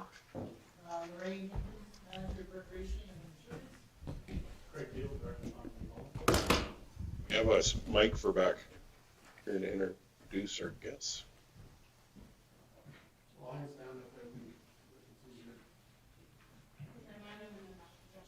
Brandon Chambers, Hometown Productions. Justin Kasler, Manager of Engineering. Dan, if you want to step up. Nikki is on Zoom in. Yeah, good afternoon. Danny Riggins, the president of the Erskine Social Recreational Society.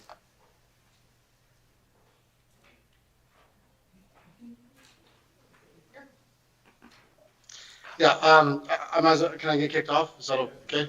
Sure. Yeah, thanks for taking the time today to meet with us. We did have a project that we kind of, we took upon ourselves, the Erskine Social Recreational Society in 2023. We made a motion to concrete our large outdoor rink. With that motion, and the reason behind it was to make it a all-year-round or four-season facility. And then it also supported the Erskine School in proximity for the close location that it is. It's only within walking distance. So they do utilize it for ice skating in the winter time, but we thought 4 seasons they'd be able to use it for outdoor activities as well, and even up to some of the opportunities around outdoor agendas and meetings that they have with all the kids, because it would support that large area with concrete and give them just more option. Not just that the Erskine School would benefit from it, but we also took a look at the opportunities around the surrounding area. And was based around that it would support all age groups, pickleball courts, basketball nets, and then the younger generation for floor hockeys or rollerblade hockey or whatever that may be for a 4-season facility. Within the 2023, we did receive multiple quotes from concrete companies and finishing companies on that.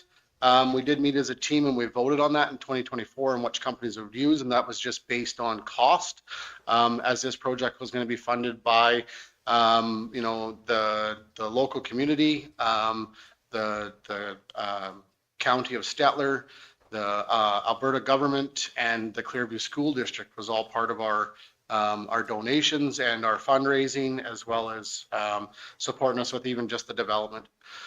So the local community got together.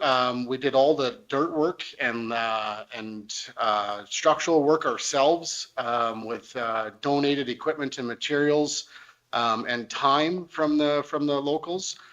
So as far as hole excavating, the gravel, the dirt work, and then all the prep right up into the actual rebar itself. And then in July or June of 2024, we had our concrete company show up, which is Kenmar Concrete, a local vendor from Stettler, and another local vendor for finishing from Camrose. Local vendor from Camrose actually has a home at Buffalo Lake, so it was one of the reasons we reached out to that individual, as well as he's done lots of concrete in the surrounding area. So with that being said, we did get the concrete done. They finished it. Concrete was complete. After the first year of freezing it, you can see the picture that it started to spall. And when I say spall, it wasn't just one location. The entire surface started to spall. So we got a hold of the local vendors or local companies that support us with the concrete, told them what was happening, had lots of conversation on, this is the reason why, or that's the reason why. We couldn't come to conclusions. So we actually engaged Parkland Geo, which is an engineering firm out of Red Deer, for geotechnical engineering firm out of Red Deer to get the data, just to remove the emotion, as there was high emotions in conversations. You can tell based on the data and the conversations that we had with Parkland Geo that the air quality wasn't in the concrete based on the surface and the location and what it was designed for. CSA 23-1 section 4.3.3.3 states that any outdoor concrete slab should have anywhere from 2.5% to 3% air. So we did an air quality test, core sampling with Parkland Geo. We got them to pull 3 samples, and you can tell based on the data that I've provided today, it did not meet that CSA approved standard. And that was one of the reasons for the spalling. Now, what happens is the typical freeze-thaw cycle that we go through in Alberta, the water gets down inside the concrete, doesn't have air pockets for expansion. So when the water goes in there, when you freeze it, it pops. And that's what it does. So think of it just like, anything when it freezes, the water freezes, expands, and it starts to pop. What happens is it goes to the top to pop, so that's what they call spalling. That's why you just see pockets in those pictures versus the whole concrete slab of the whole thing lifting off. Some areas are worse than others, but as you can see in the pictures, that is the entire concrete pad that we see that way. So a little bit more background on that. After we noticed the spalling and conversations between the 2 suppliers, one supplier said, hey, well, we're willing to work with you, willing to help with you. Another supplier said, hey, we got to take a look at, what is a solution and how can we come up with solutions? And in the last 8 months, we haven't had any solution. My team has been working extremely hard to come up with solutions. Unfortunately, this was all donated money and funds from multiple companies to support this. So we don't have the funding to actually go out and completely tear this pad out. And that was a recommendation from Parkland Geo, is that it'll continue to spall.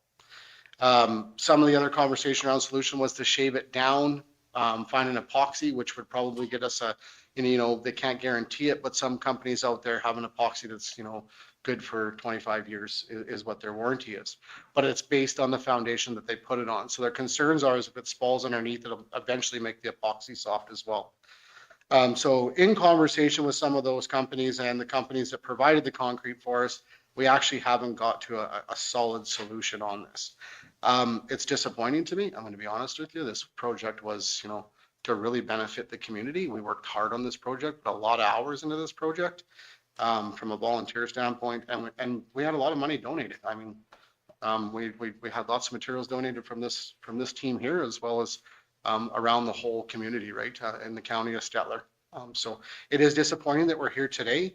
The unfortunate part is where we're at today, we won't be able to use that concrete slab as a 4-season facility. I feel like the people that support us and helped us deserve an answer, a response, and what solutions are going to be to fix it.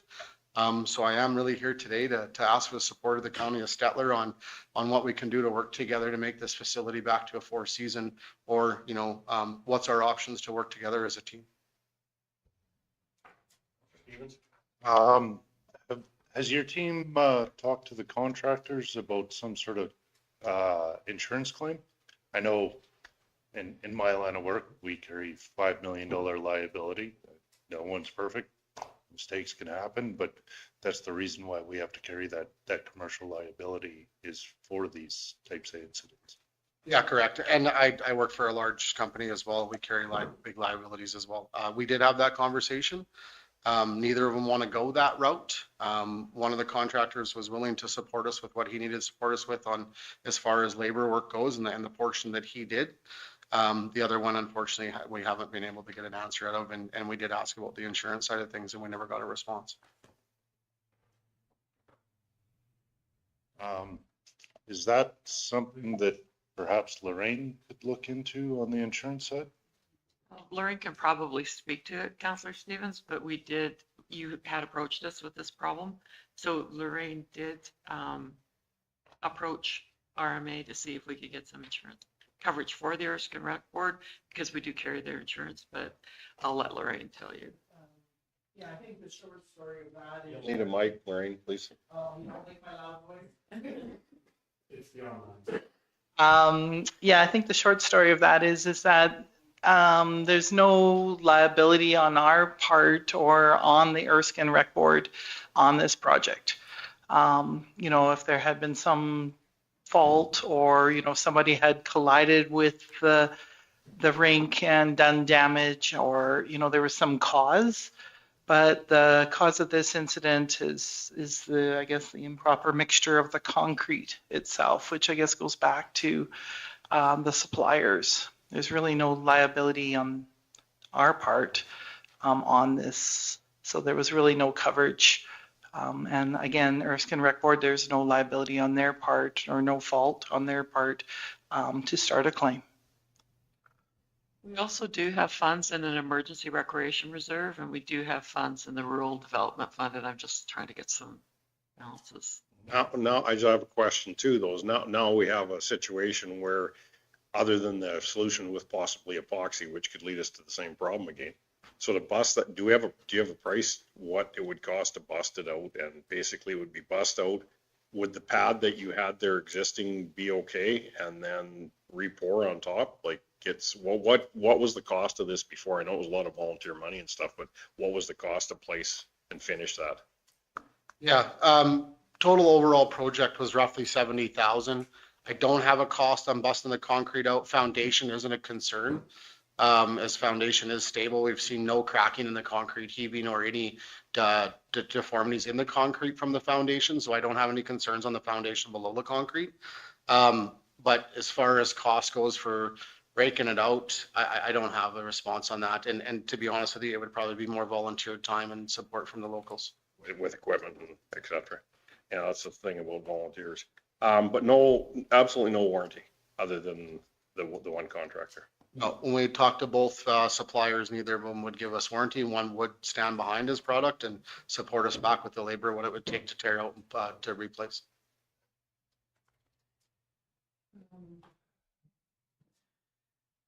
Chairman, we do have, as of today, 630,000 in the rural development fund, and I'm waiting for the rec board reserves. Councilor Stevens? Before we went through the trouble of starting over, essentially, I would like if our team could look at, perhaps Greg or Justin could look at what there is for epoxy options. I think that would be a lot more cost effective. One other way to tackle this, and it's not a perfect solution, it would probably eliminate rollerblading as an option, but these outdoor sports court tiles are starting to gain a lot of traction. They're very user friendly. They've been used on tennis courts, pickleball, basketball, that sort of thing. So it would be some volunteer work putting them in the spring and taking them out in the fall prior to freezing. But if your base is strong and reasonably level, that could be an option rather than starting over from scratch. Yeah, I don't disagree. My only concern is where am I at in 5 years with the spalling? Like, we can shave it, we can put a top on it unless it has a sealant protector. I did look at the tile option earlier, but my only concern is water still gets underneath it. We still have that freeze thaw cycle, whereas an epoxy actually puts a sealant on it and doesn't allow for the water to get down in the concrete and expand and make the popping effect. That's my only suggestion on why an epoxy and what that looks like. Justin's gonna make. So. I would agree with that comment there. But we could definitely look into whatever direction council has. The tiling may be an option, but I would agree that if it's still going to continue to spall, I think we have to look at the bigger picture and issue there. So I would agree with that comment there. I'd be concerned that with the spalding, unless you do seal it, and how long would that seal last if it is still eating away? If you don't do that, then any matting you put over top, that could be damaged from underneath. If we do some sort of repair or replace or whatever, do we still have action to be able to take in the background to see if we can still recoup what workmanship or the product that was laid down earlier. I don't think the county of Stettler has any grounds to go after their contractor, but the Erskine Rec Board may. Yeah, that's what I'm meaning. Like, would that interfere with anything that would happen? It's something I can look into. To be honest with you, we did look at a legal side of it. It becomes extremely messy because there's actually, it's not an engineered design. It's not, so there's lots of conversation around that. The unfortunate part is I don't think that we're going to get anywhere. And to be honest with you, the rec board doesn't have the money for lawyers for years on end to spend on it either. And that's be my only concern is, it isn't just a concern. That's truth, and that's the way to go. We'll be into this conversation for a long time, and it's expensive to go that route. To be honest with you, I'm more willing to look at how I fundraise to fix it versus spend my money on time on chasing, said vendors. We do have a supplier that like there are suppliers that will supply the cement that says that has that air content or whatever that missing link was for the expansion to prevent that. Like, that's fairly standard, or is that? As far as the concrete itself? For how, if it was to be repoured again, there is concrete available that will meet that. Yeah. I visited 3 outdoor rinks, 2 in Camrose, 1 in Bitter and Lake, and there's 1 in Muir as well. And that 1 in Muir has been around a long time. They don't have this issue either. There is multiple facilities that are poured outside that meet that need and intent, and that was the whole purpose behind it.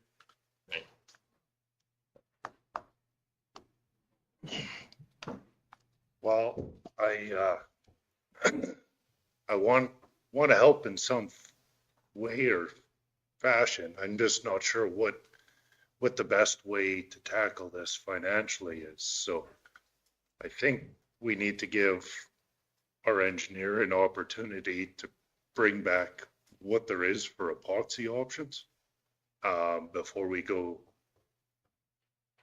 the far more expensive step of ripping out and replacing. So that would be my preference moving forward, is give our staff some time to evaluate options and bring it back to us at a future council meeting, because we're talking about, it cost 70,000 to do it the first time.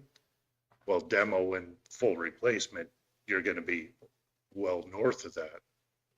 The only piece I would ask on that, though, is maybe we have both costs brought in front of council the next discussion, so that we know what we're comparing. So if it could be volunteer to get the other one out, then we'd know it would be repour, and that would be the true cost. So as we're sitting there, if we're going to put a pad in place that is going to last, that just lasted one winter season, eh? If you talk about it being completed in 24. 6 months, yeah. You can still you'll still be pouring ice on it this year? Yeah, that's our plan. Either way, whether we tear out or put an epoxy on it, the companies that I talked to, they got to shave that top off anyway. And recommended shave on the top is a 1/2 inch minimum. So we don't think we'll damage it anymore below the 1/2 inch, just based on what the Parkland Geo came back with us on the spalling. And then we obviously wouldn't be able to put a solution together based on current temperatures for anything to cure right now anyway. So we would look at what that looks like next year so that we had proper curing times. 2026 project then, okay. Hopefully mid Q2. Councilor Hunter? You can answer this, but Mymore had the same thing, but that was coal in the concrete, wasn't it? Yeah, and then And it flaked. So what did you guys do? they did use epoxy is what they did to finish it, but we had a contact with Lafarge. Yeah. He's gone now. But I know Big Valley, we've repaired that rink. And I know Paul Jensen he does have some quite intensive knowledge of the concrete and epoxy. And now we had to jackhammer some up. We epoxied it all. That was how many years ago, and it's still very good. He mixed it up, and so I don't know if he's someone anybody wants to talk to. There's just small portions of Big Valley's rink that went that way, wasn't it? Like, it wasn't the entire ice circuit. Oh, no. But he would, because he's done big projects like that. He would, because they have to do all the moisture samples in the concrete. They've had to deal with all this all the way through the flooring. I'm just asking, reach out, maybe get a good idea. Yeah, the benefit to, like, just from talking to the geo and talking to some of the actual epoxy providers, is it did meet a 32 MPa, so that is hard concrete. Like that did meet the density test. So that's the only concern. So that if they could get a sealant on it that water couldn't get into it, that's why I went the epoxy route and talked to the people that I did. And how thick of a pad do you have? Like that half inch isn't going to jeopardize your strength of your pad? 7.5 inches is what we went with. We went with an extremely thick pad on that for the simple reason it was outside.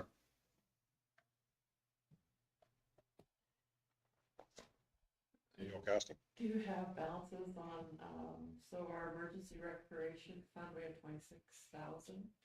Our special projects is 326, and our extra projects, which is kind of a slush fund, 400,000. Yeah, I still think it's cost that we need to get back to us before we. Yeah. So can your motion include both, kind of? Yep. I'll move that we instruct administration to bring back options and cost estimates for either a repair or replace of the pad. That's working with their Erskine Rec. Working with the Erskine Rec Board. Danny, can you confirm that one contractor is willing to assist with repairs? Because we can potentially use that to offset some cost. Yeah, and he also did mention if we went with an epoxy, he'd support us on applying it. So he was, that company definitely willing to support us. And back to administration, that is fine. So how quickly do you want it back? Do you want it back for the December meeting, January meeting? They're going to be freezing this year. We are not doing concrete work this year. We have some time. I don't want to rush into a bad decision. I really don't care if you bring back options in February. It doesn't change how it's going to be utilized in the next 6 months. Yeah, and my only suggestion is most people only have quotes that last for 3 months. So the majority of the quotes that I got were only good for 90 days. So if we're going to get quotes now, I don't think they'll be applicable for June when we want to apply it, just to give you a heads up. So you might not get true reflection of cost. You can't lay concrete really after this until closer till about spring or so, after you thaw out. Yeah, you definitely can, but the cost for heating is astronomical. Yeah, that's the problem. What is the timing if you had your way? When would the work be done? June? June. And I'd prefer if it was going to be an epoxy, we waited till school was done. So I didn't have to worry about the kids tracking across it. I'm not saying it, my opinion. You likely could get quotes for that time period. Mm-hmm. Yeah. So I would think that if we started getting quotes right around that, probably, May conversation, then it would, we just don't want to be too late that we can't get the work done either. Right. And people start booking up. Right. So that's why they give you the 90-day window, give you a quote, make your decisions within 30 days. You get 60 days to plan for your project.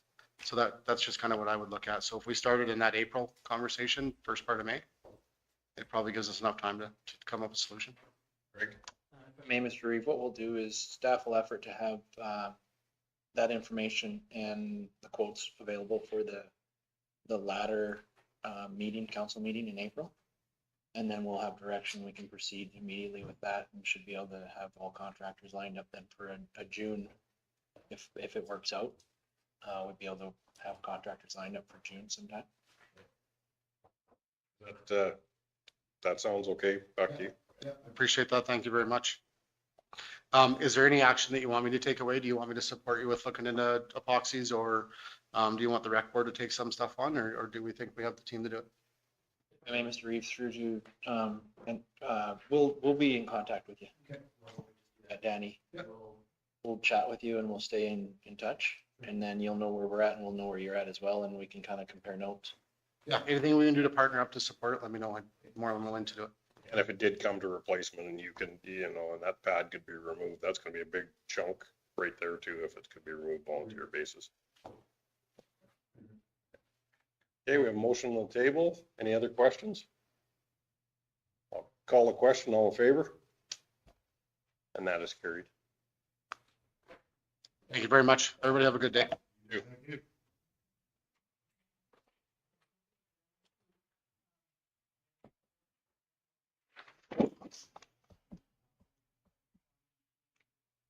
Okay, I've had a request with staff in the room if we could go through our 2 business for fire, and then at that point, then we'll move in camera for an in-camera session on fire, just so that we can allow people to go back to the other pieces of business they have for today.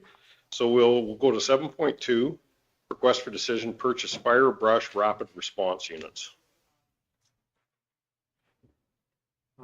Mr. Chairman, I would ask Ivan to speak to this. Thank you, Mr. Chair. Before you today, you have a request for decision to purchase 2 cab and chassis trucks for fire response units. We put out an invitation to bid back in September, which closed in early October. We received 2 bids, one from Stettler Dodge and one from Aspen Ford, both local dealerships for the units that we were looking for. These are 1-ton dually diesel trucks, no box, just a cab and chassis. Aspen Ford came in at $97,695, and Stettler Dodge at $104,442 per unit. That is within our budget for these units. We're anticipating the build out of these units to be between $65,000 and $70,000. We will come back to council for a decision on that. At this point, we're asking for council to allow us to proceed with the purchase of these units. Questions? Councillor Stevens? So your preference is to functionally treat it as 2 separate tenders, one for the truck, one for the equipment to be mounted on the truck, is that correct? Correct, yes. All the equipment will have various vendors. We cannot find a single vendor for that. Okay. Where's this unit from? Just out of curiosity, that's up on the Gas. Red Deer County. It's from our neighboring municipality, and this is what our goal is to make those trucks look like at the end. Can I recommend some better tires? Absolutely, sir. Yes, when these pictures were taken, that truck was not in service yet, so I think they may have improved upon that by now. The stock cab and chassis trucks I'm very familiar with. What they give you for stock tires are atrocious. Any other questions? I guess just background though, previously we did purchase completed units. Where did they come from? US? East Coast US, New Jersey, I believe. And they were put together again through several contractors. Yes. And these ones here are designed too, that if something happened major to the truck, you could transfer equipment between units and still get by as you're working on that truck, correct? Okay. Yeah. What you see in the middle there, where you see the pump on that is a separate skid unit that you could take out of the truck and slide over into another truck for a little while. Mr. Chairman, yes. The exciting thing about these is that we've had the money in reserves to purchase these since pre-COVID, and it's finally getting done. And I think Bymore and Denelda will be ecstatic because they don't have to start the generator to start the pump. They can just turn it on. Councillor Stevens? Do you have a ballpark budget for the next stage, the skids, the pumps? Between 65 to 70,000. Perfect. Stevens? Or go ahead. Does the Chev make a truck suitable for these applications or not? They do. Chef could have bid on The cab and chassis portion, they chose not to. Councillor Stevens? I will move that we approve the purchase as recommended by staff. Questions, concerns? Call the question, all in favor? That would be carried.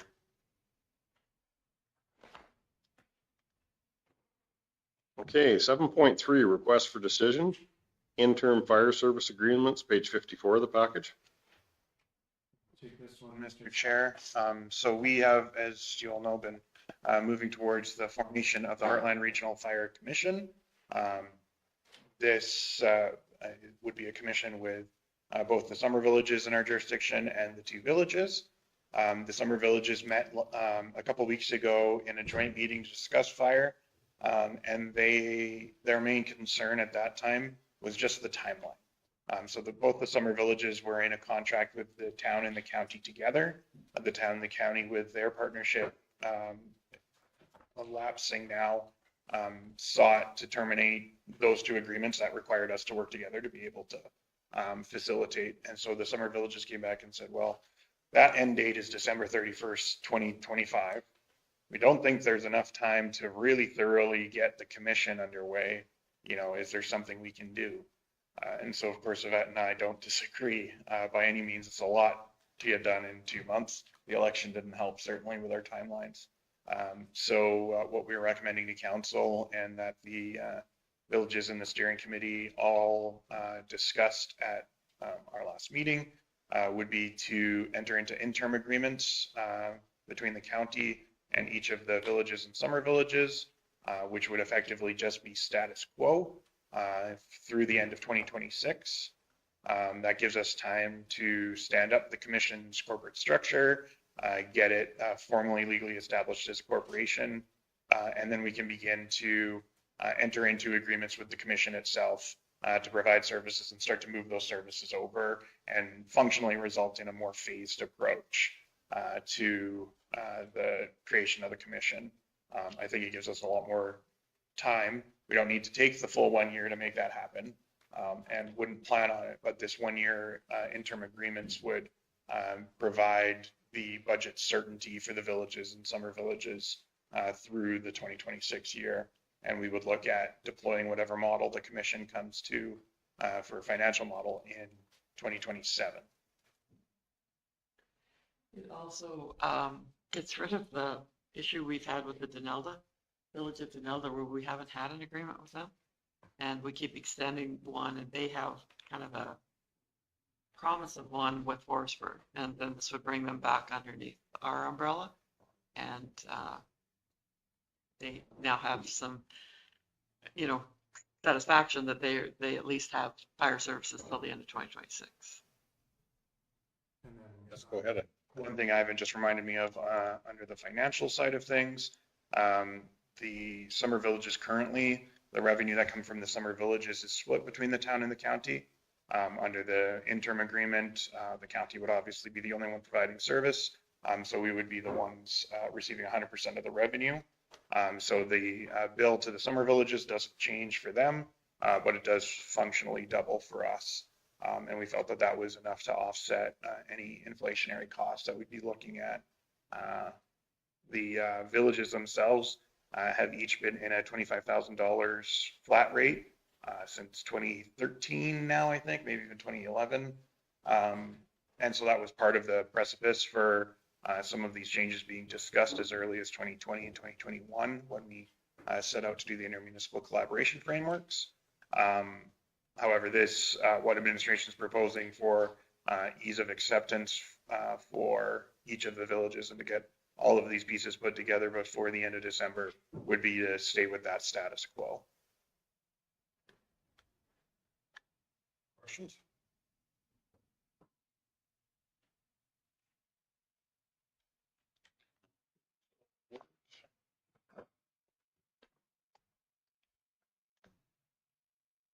There's 2 options for consideration. If we can get a motion to come forward. Staff recommendation would just be to execute them as presented as opposed to any amendments. I'll make that motion. Counselor Gano. Call the question, all in favor? And that is carried. Okay, and then Sorry, one thing I just wanted to add, I just wanted to share thanks for both the CIOs of the summer villages have been very proactive in this process, and they've done a lot of the groundwork here. So it's been really nice to collaborate with them on this one. that's good to hear. Okay, and then our next subject on fire is in camera. So if we could have a motion to go back into cameras. Motion to go into camera. Counselor Adam. Call the question, all in favor?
So we have a motion coming out of camera.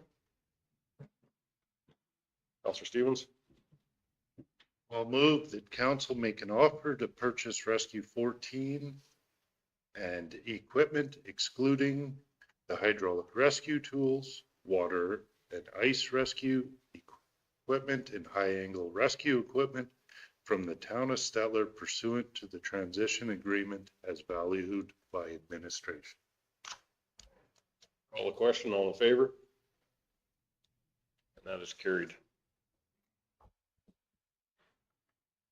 Okay, our next request for decision is 7.4, page 83 of our package. Request for decision, school resource officer committee. Yes, thank you, Mr. Chairman. This got missed off the organizational meeting agenda. I apologize for that, so we'll make sure it gets in there. But we do have a new agreement with Clearview and the town where we are capped at 40,000 a year. Before we were on the hook for basically, Clearview was capped at 40,000 and we were for half of the other expenses. We are only supposed to meet, because I took this right out of the agreement, semi-annually, but they have called a meeting in November, so that's why I need the board member. And I think it's because there's retroactive pay that the town's being billed for, and they're probably looking to Clearview and the county to help cover that off. We were pretty explicit about no retro, but we did end up in the agreement that no retro pay increases unless agreed on by all three of us. The county is paying over $500,000 in a policing requisition every year. We believe the SRO costs should come out of that requisition, but they don't. And so then we believe that, well, what is this money being used for? Because it certainly isn't increasing our level of service in the county. So why isn't it covering off the retro pay increases? But this is why I believe that they've asked for a meeting ahead of schedule on November the 18th. So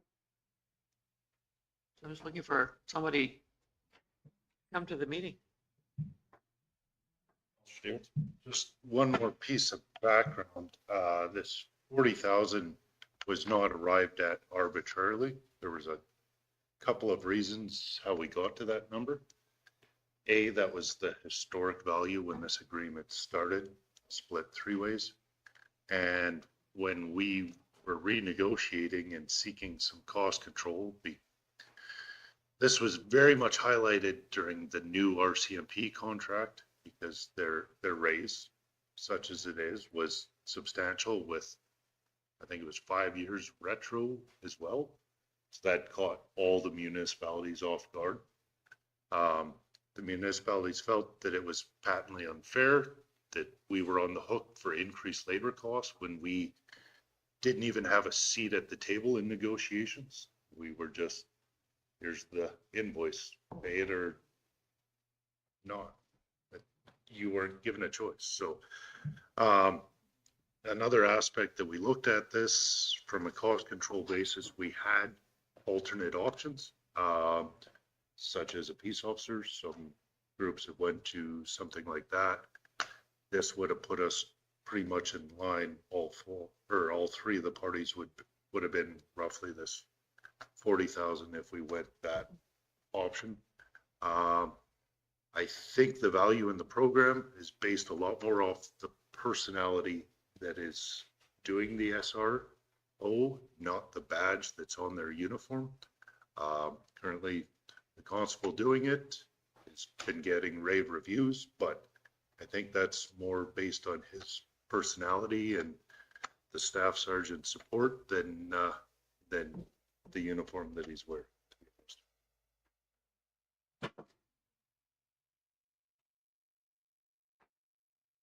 Your hand up. She was just asking if anyone was interested in the position. I like education. Justin, do you have some interest?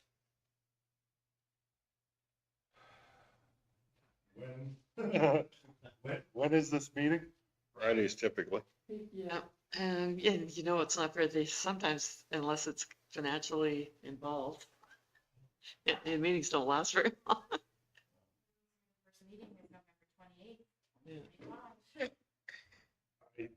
I do have an interest. I fear that I will have trouble committing.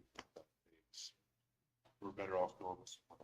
A particular date, I'm in Edmonton with FCSS, but I'm otherwise interested. Yvette and I have been involved with it since they started this group. Yeah, and I've been involved with it too. It is a pretty straightforward meeting until the point where you get into financials, and then we did roll sleeves up, and at that point, I guess, Councillor Stevens, you were there, but we had the mayor was there also in the REIV, and then the other councillor from the town, because we were rolling sleeves up at that point. So it's a position that you could call into it too, Councillor Stevens. You did very well on it before in the negotiation part. That's all. Just for a year, I'm just wondering if we carry that forward. If it's a 1-year term, then I could make it work.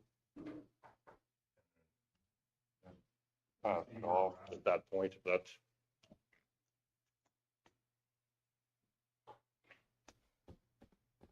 okay. You're okay with that, Councillor Adams, as you're going into the other ones you're going into too? Yeah, I can. Oh, do we need to vote? We need to vote on that? So I'll ask if there's any others that want to be on that. Twice, 3 times. Call the question, all in favor of Councillor Stevens? Oh, he made it. Oh, I thought Councillor. I can make that. I know it asked. Yeah, okay. I'm willing. In his ask, I thought there was. Yeah. Okay. You missed the cell. You guys were doing your own voting and notices earlier. 7.5, request for decision, gravel mining and stockpiling. Let Greg speak to that. Thank you. Pass along Mr. Reeve to Justin. Page 84.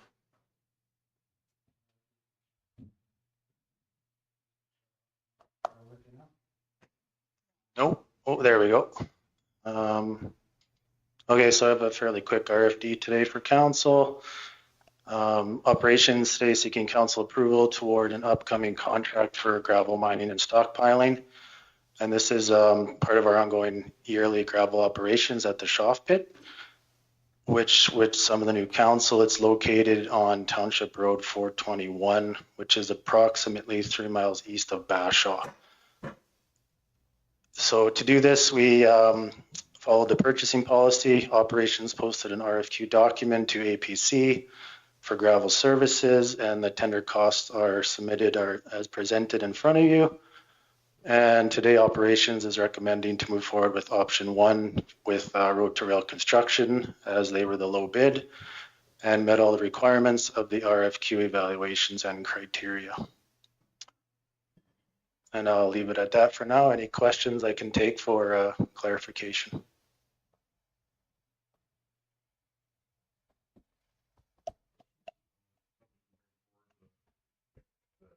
Administrative's first option would be the. I move that we proceed with option 1. Call the question, all in favor? Opposed? Oh. Put a difference in price. It was between, was it Hallis? Is the second one? No. There they are. Sorry. McLeod was second, road to rail was first, and Howells was 5th. I think one of the biggest reasons, though Edson isn't that far away, is that road to rail is Camrose. Yeah, that would be correct. This has been a great pit for us. Just the gravel's getting a little tougher to get at, so we have to move some overburden. I mean, Mr. Reeve, yeah, just a quick note. All contractors who submitted bids to this tender were required to be on site at a site meeting.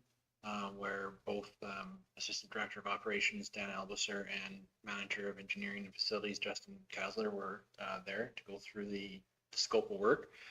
They were all able to basically understand what we were looking to achieve in this location. There is some overburden and some terrain that needs to be moved to complete the gravel mining process that we're looking to get. We've had a great relationship and continue on with the family on this property that owns this property. And there is good gravel in this location that suits the northern end of our county. So granted, the price discrepancy does seem to be a little bit great there. However, Road to Rail, they do have knowledge in the area and met all the criteria with their tenders. So we're confident that we'll be able to work with them and get this project rolling. In your reading, were you opposed or in favor of the motion? I'm in favor.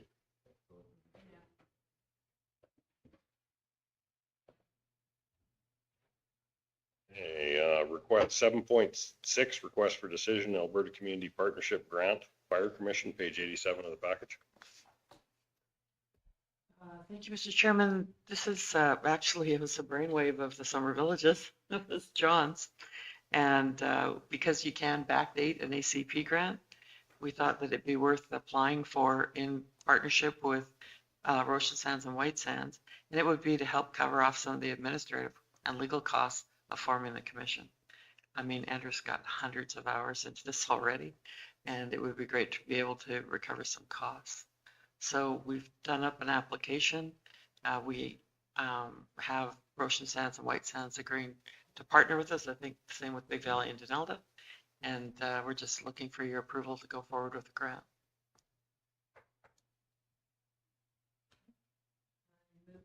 I make a motion to move forward with the completion of this grant.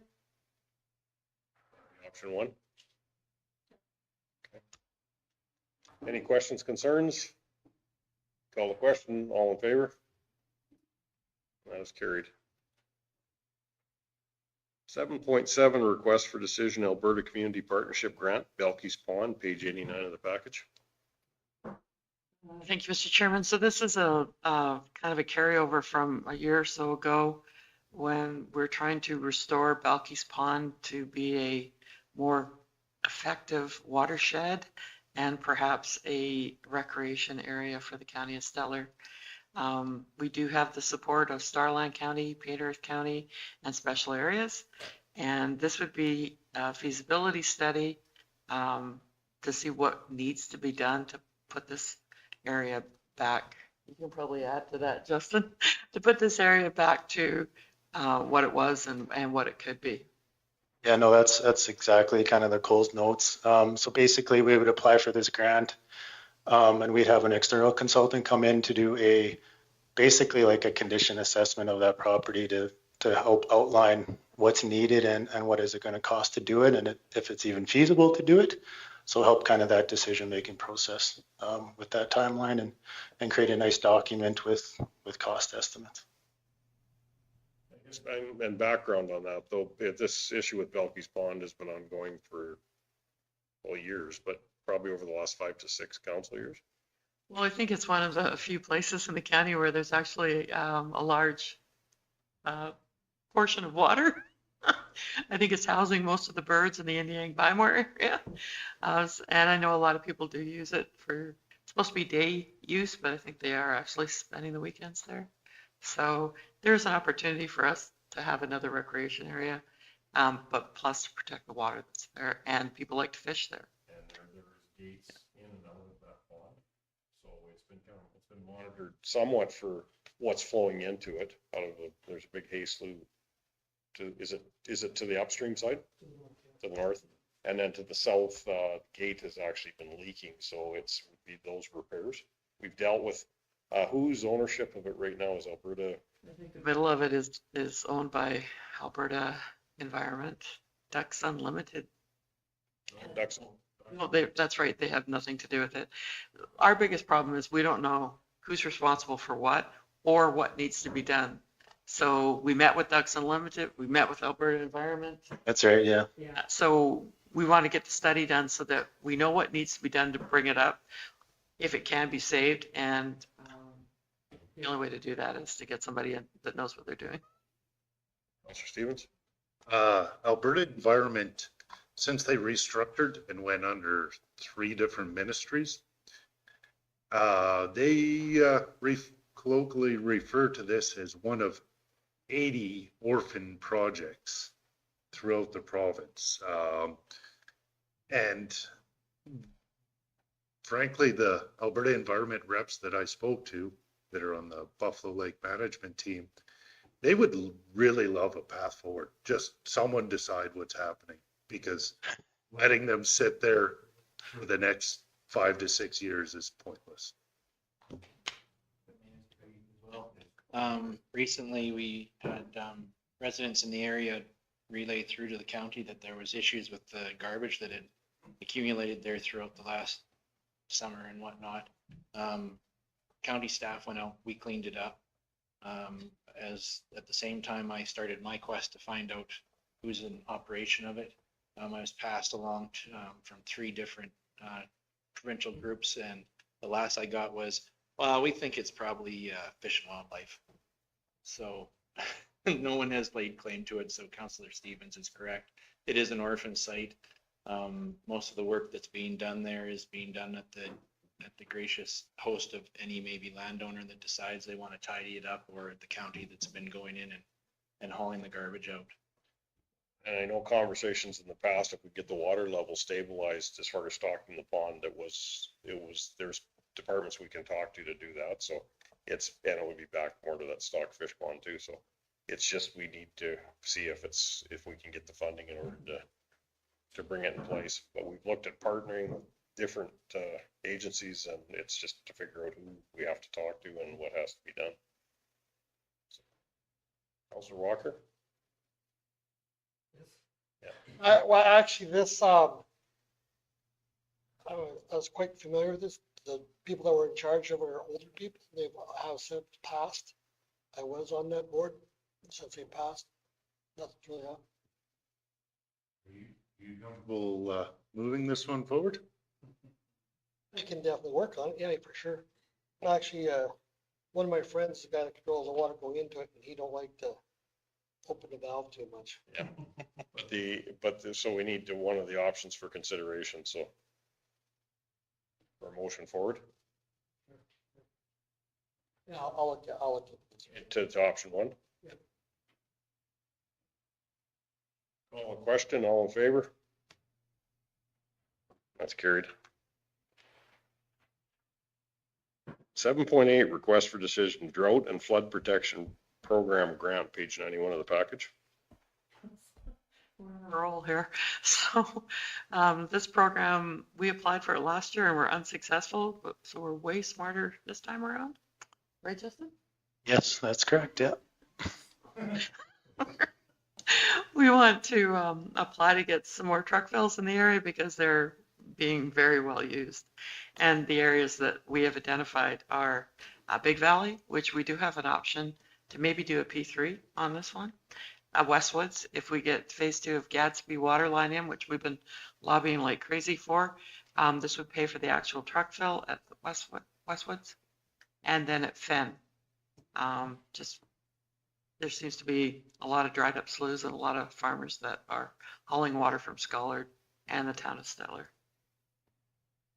So we just need council's approval to apply for these grants, and then we would move forward. Implicit in that approval as well is these aren't 100% grants, so the county would have to take on, I think are these 32? 75-25? I believe so, yeah. 75-25, so 25%. And then council will also have to decide if you want to submit all 3 truck fills as a single project or submit 3 applications. There's pros and cons to both. If you submit them all, they're either going to get all approved or none approved. If you submit multiple, it's unlikely that all 3 will be approved, but you may have a better chance of getting 1 or 2 approved. And if you submit multiple submissions, you do have to prioritize them as well. I was looking at the map versus the list there. Why, like I'm looking at, I can understand Westwoods. I would think either Fen or Big Valley. And then why not put Denelda in the list instead of having Fen and Big Valley when they're so close together? Denelda's already on the list with the reservoir to go up there. Okay, because on the map here, it shows as proposed. Yeah, and it's part of that grant. We've got it built yet, right? Yeah, not proposed as part of this project. I probably could have given it a separate color, but it is planned to be constructed already. There's grant funding secured for that. Councilor Gatto? If they're built, what are the ongoing costs to the county? Running them? Yes. Or does the user pay enough to? We charge 410 a cubic meter for water. I haven't looked at that cost for a while. We can do that. Yeah. I did a breakdown of both Erskine and Red Willow a couple years ago when Denelda was first looking at building their reservoir to inform some of their considerations, and we were making a small profit. It was only a few $1,000s a year, but it was better than breaking even. They're not huge money makers. They're not, going to offset the tax roll by much, and there's a great deal of variability by station. By Morandiang, of course, are a little bit tougher to attribute which costs are for the truck fill, which costs are for the hamlets, but they're quieter truck fills as far as volume goes. Erskine and Red Willow is still number one in usage across the county, with Erskine a close second. But they do make money. Thank you.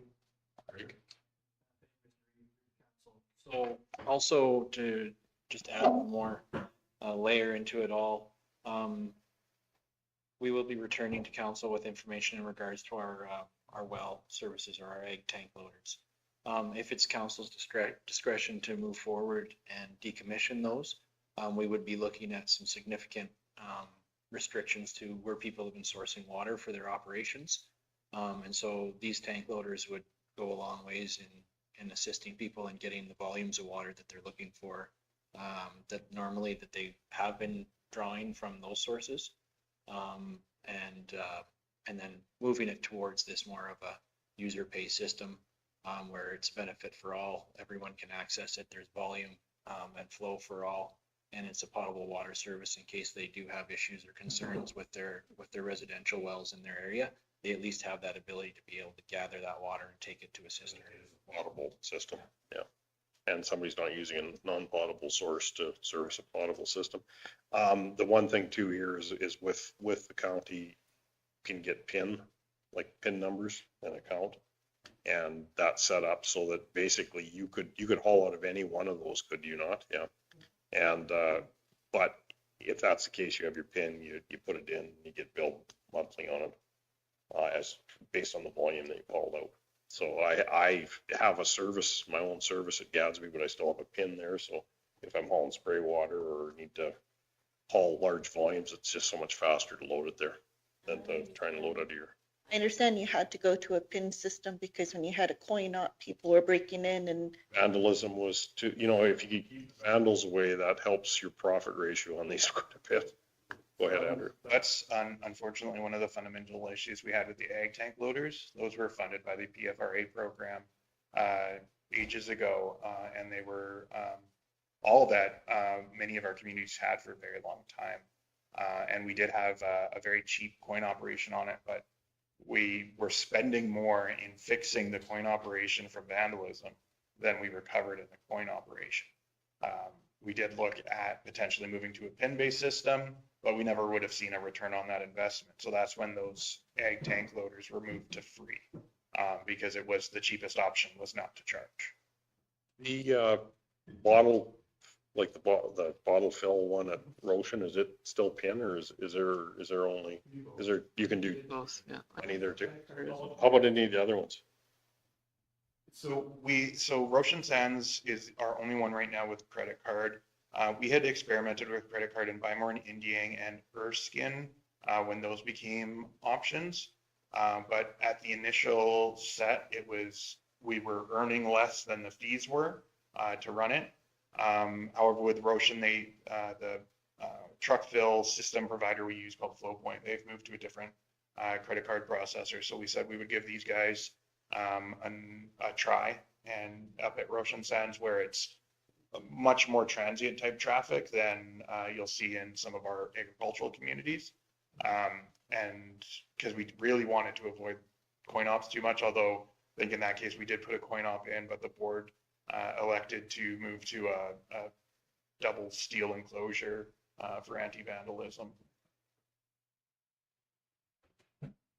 Councillor Stevens? I'm hesitant to apply for all three.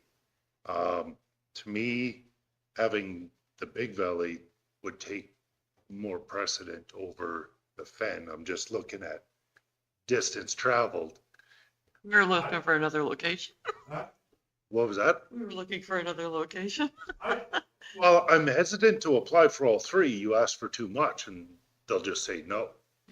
So sometimes they ask for shovel-ready projects, so too. Yeah. We've offered those to them for a few years now, and it hasn't been all that successful. And one other point on the wells, if we are looking at bringing back decommissioning options, I don't know the legalities, but is there an option for sale? Save the cost altogether? And if someone wants to purchase the well, I mean, I have no problem getting rid of it that way. It's up to the landowner. These locations are all on county-owned properties at this point, subdivided out. So they're tiny properties, right? they are tiny properties. The Nevis one we couldn't do it with. Nevis is also a stockpile site for our gravel, but I believe the Scholar site and the Walker site are both small county-owned subdivisions. And the Scholar site does have a county-owned lease land, yeah, surrounding it. Also, it might not even be subdivided out then. Administration can bring back some thoughts on that. I would just hate to see us putting money into cementing off a perfectly functioning well if it has some value. I like the option of 3 separate.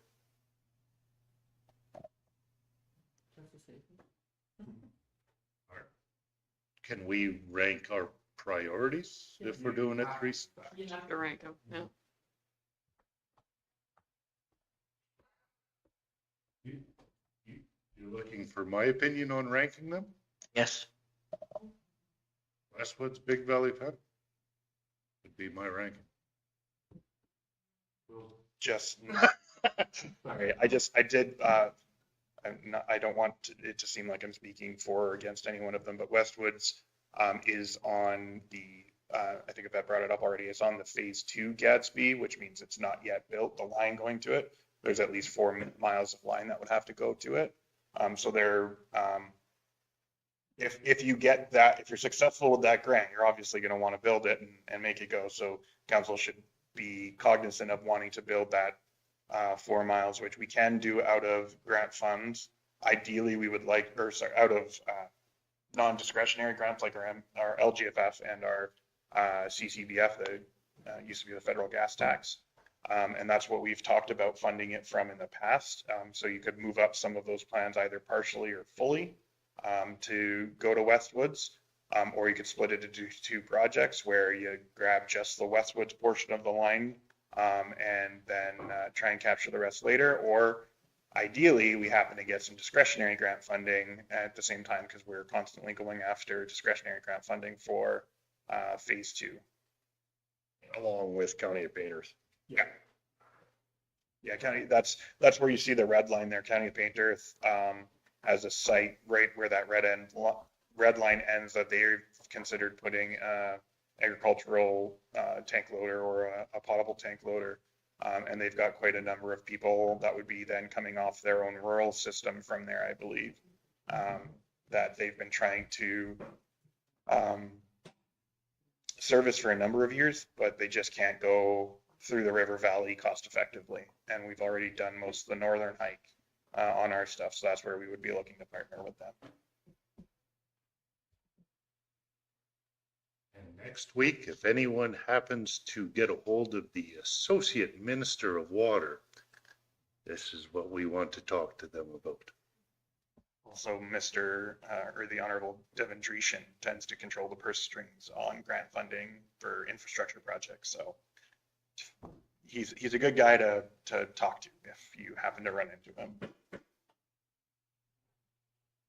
Okay, well, and so the order, then you're suggesting that we go more where there's a line? No, I just wanted council to be aware that, you know, if you're prioritizing Westwoods, just be ready that there is more expense to go with it. It's probably the one that has some of the most need in that area. As I mentioned, Red Willow is one of our busier sites right now. This would take some of the load off of it, and then serve quite an area, not just in our county, but in Paintearth County as well, that it would draw from. They're all very valid projects. Administration really doesn't have a recommendation on priority. My preference would be Fen, Westwoods, and then Big Valley, just because I'm thinking the traffic at Big Valley, people coming in and out, and then they have their, you know, I'm just thinking of agricultural versus domestic traffic, whereas Fen's kind of off the beaten path. Yeah, Big Valleys, we would ideally like to make a deal with a landowner that has expressed some interest in doing a P3 with us. That would basically take the truck fill just north of the village. So you'd go in off the paved road that we call Urban Access Road 55. So the northern entrance to Big Valley, and instead of turning south into the village, it just turn north and go, I think it's a half mile or so to the site that we would be looking at. So it's not like we would be in the town proper or the village proper, just because if we're running off their distribution system, we're paying their administrative markup and for their water, and we wouldn't be able to make it as profitable. I forgot about the request from that private company and possible partnership. So I guess with that being said, I would switch my preference to Big Valley Westwoods then.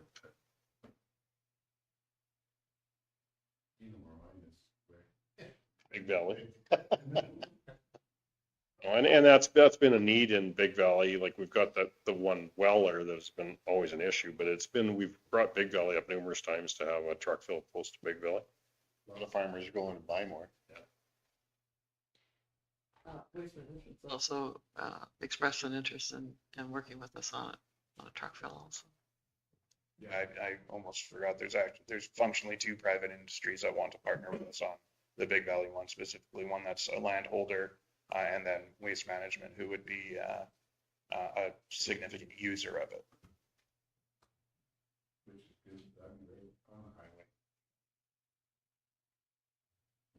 Okay. So take this to the vote. Call the question. All in favor? That was a. Yeah, I made the motion. The council instructs the administration to prioritize the proposed truck fill projects as follows: Big Valley, Westwoods. We do have a meeting coming up at 4 too for mature assets. So 7.8 or 7.9 request for decision, light the night 2025. Nikki's just. Yeah. Saw her video come on. Who added this one? Yeah. Sorry. Good afternoon, Council. We're looking at the 2025 Light the Night. I don't have information from the museum yet for this. However, I realize they've just completed their Museum, and I'm hoping it was a wildly successful event for them because I know it's a big fundraiser. So their annual Light the Night is in December, and they put up a mile of lights throughout their museum grounds, and different community members and businesses participate, and the fee is very minimal to participate. It's about $25 in the past. I haven't seen their fees yet for this year. And then they do collect donations at the gate for residents and visitors to come and view their lights. So we're just looking for direction this year. If council wishes for us to participate, we would assemble a committee and get busy creating our display.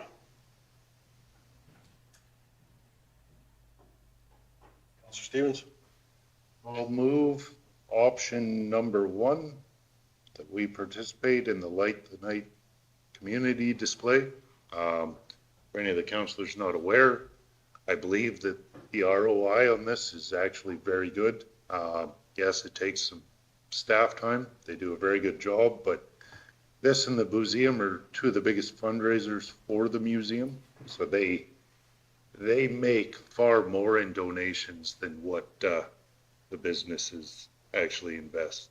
So. Any questions, concerns? Call the question. All in favor? And that's carried. We are now into reports. 11.1, Chief Administrative Officer's Report, page 96 of the package. Is there any questions? Very detailed. I don't know. Hopefully people read through it. One, CAO Cassidy, the percentage of outstanding taxes, is that typical? Yes. Every year, 10% is pretty. Thank you. Pretty close, and it's mostly oil and gas. Any other questions? If I can get somebody to accept for information. Councilor Cannon. Call the question. All in favor? And that's carried. Financial reports, page 150 to 170 of our package. Did we receive any? We did receive some questions in on checks from Councillor Nyberg, did we not? Right, that was the rent for the fire hall. I had a couple from Councillor Hunter, but I think I answered them. So, is there any other questions on any of the financials? I ask someone to move them, please. Councillor Walker moves them. Call the question. All in favor? 11.3, Councillor fee sheets, page 171 of the package.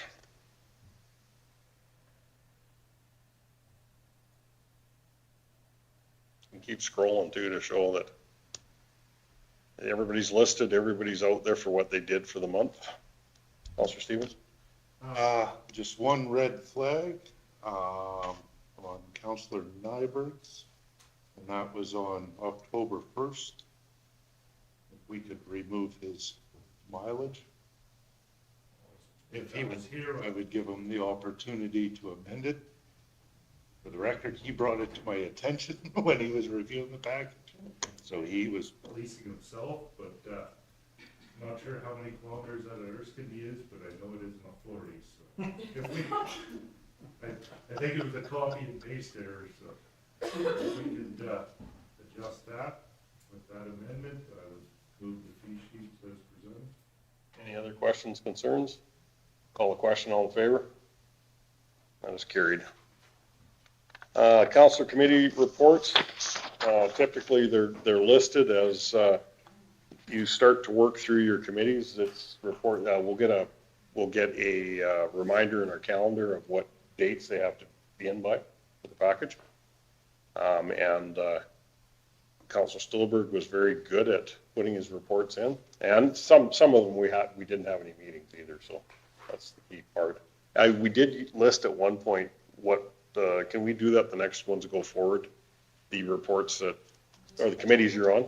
Yeah, it'll show the committees, and then you'll know if you had a meeting or not that you have to have that in. So I need a motion to accept Councilor Stillberg's report for information. Councillor Gano? Call the question, all in favor? That's carried. Consent agenda items. These are typically on there for us to read. The only one I was wondering about was 12.5. Yes. Was Stettler District Home Support Request for Funding, page 199. They'd come in previously for funding through other methods, and we asked them to put letters in. So should this been a request for decision, or should we do that from here? You can do it from there. They're asking for funding for 2026, so this would kick into the 26 budget. Last year, you funded them out of the Rural Development Fund. And it's mainly for travel time to go to rural residents for the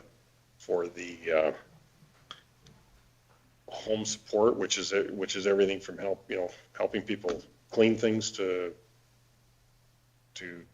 some of the health stuff like even to the trimming of toenails, etc. Is it not?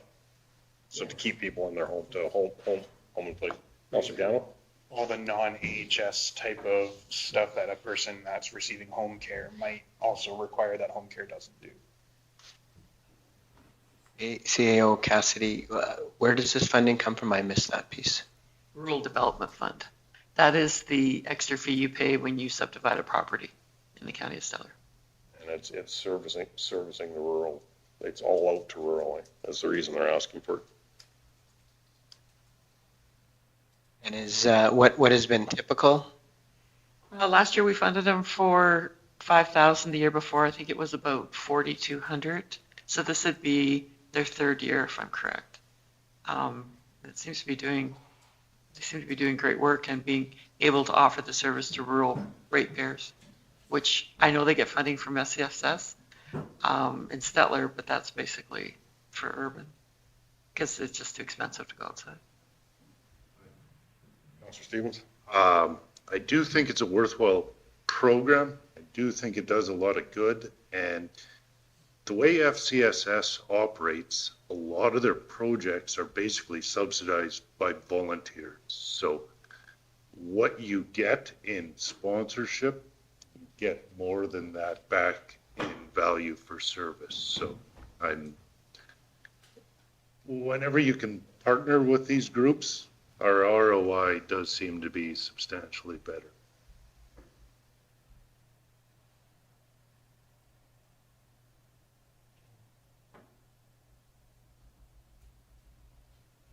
Councilor Hunter? Whenever you want to bump it. My preference is to not increase funding unless it comes with a request and a justification as to why. If these groups seek more, then I'm open to the conversation, but I don't believe in offering more than what's asked.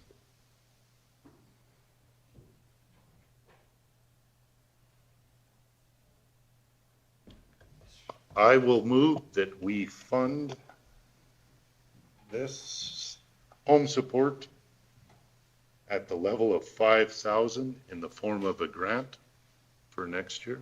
For 2026? From the Rural Development Fund. Rural Development Fund. Okay.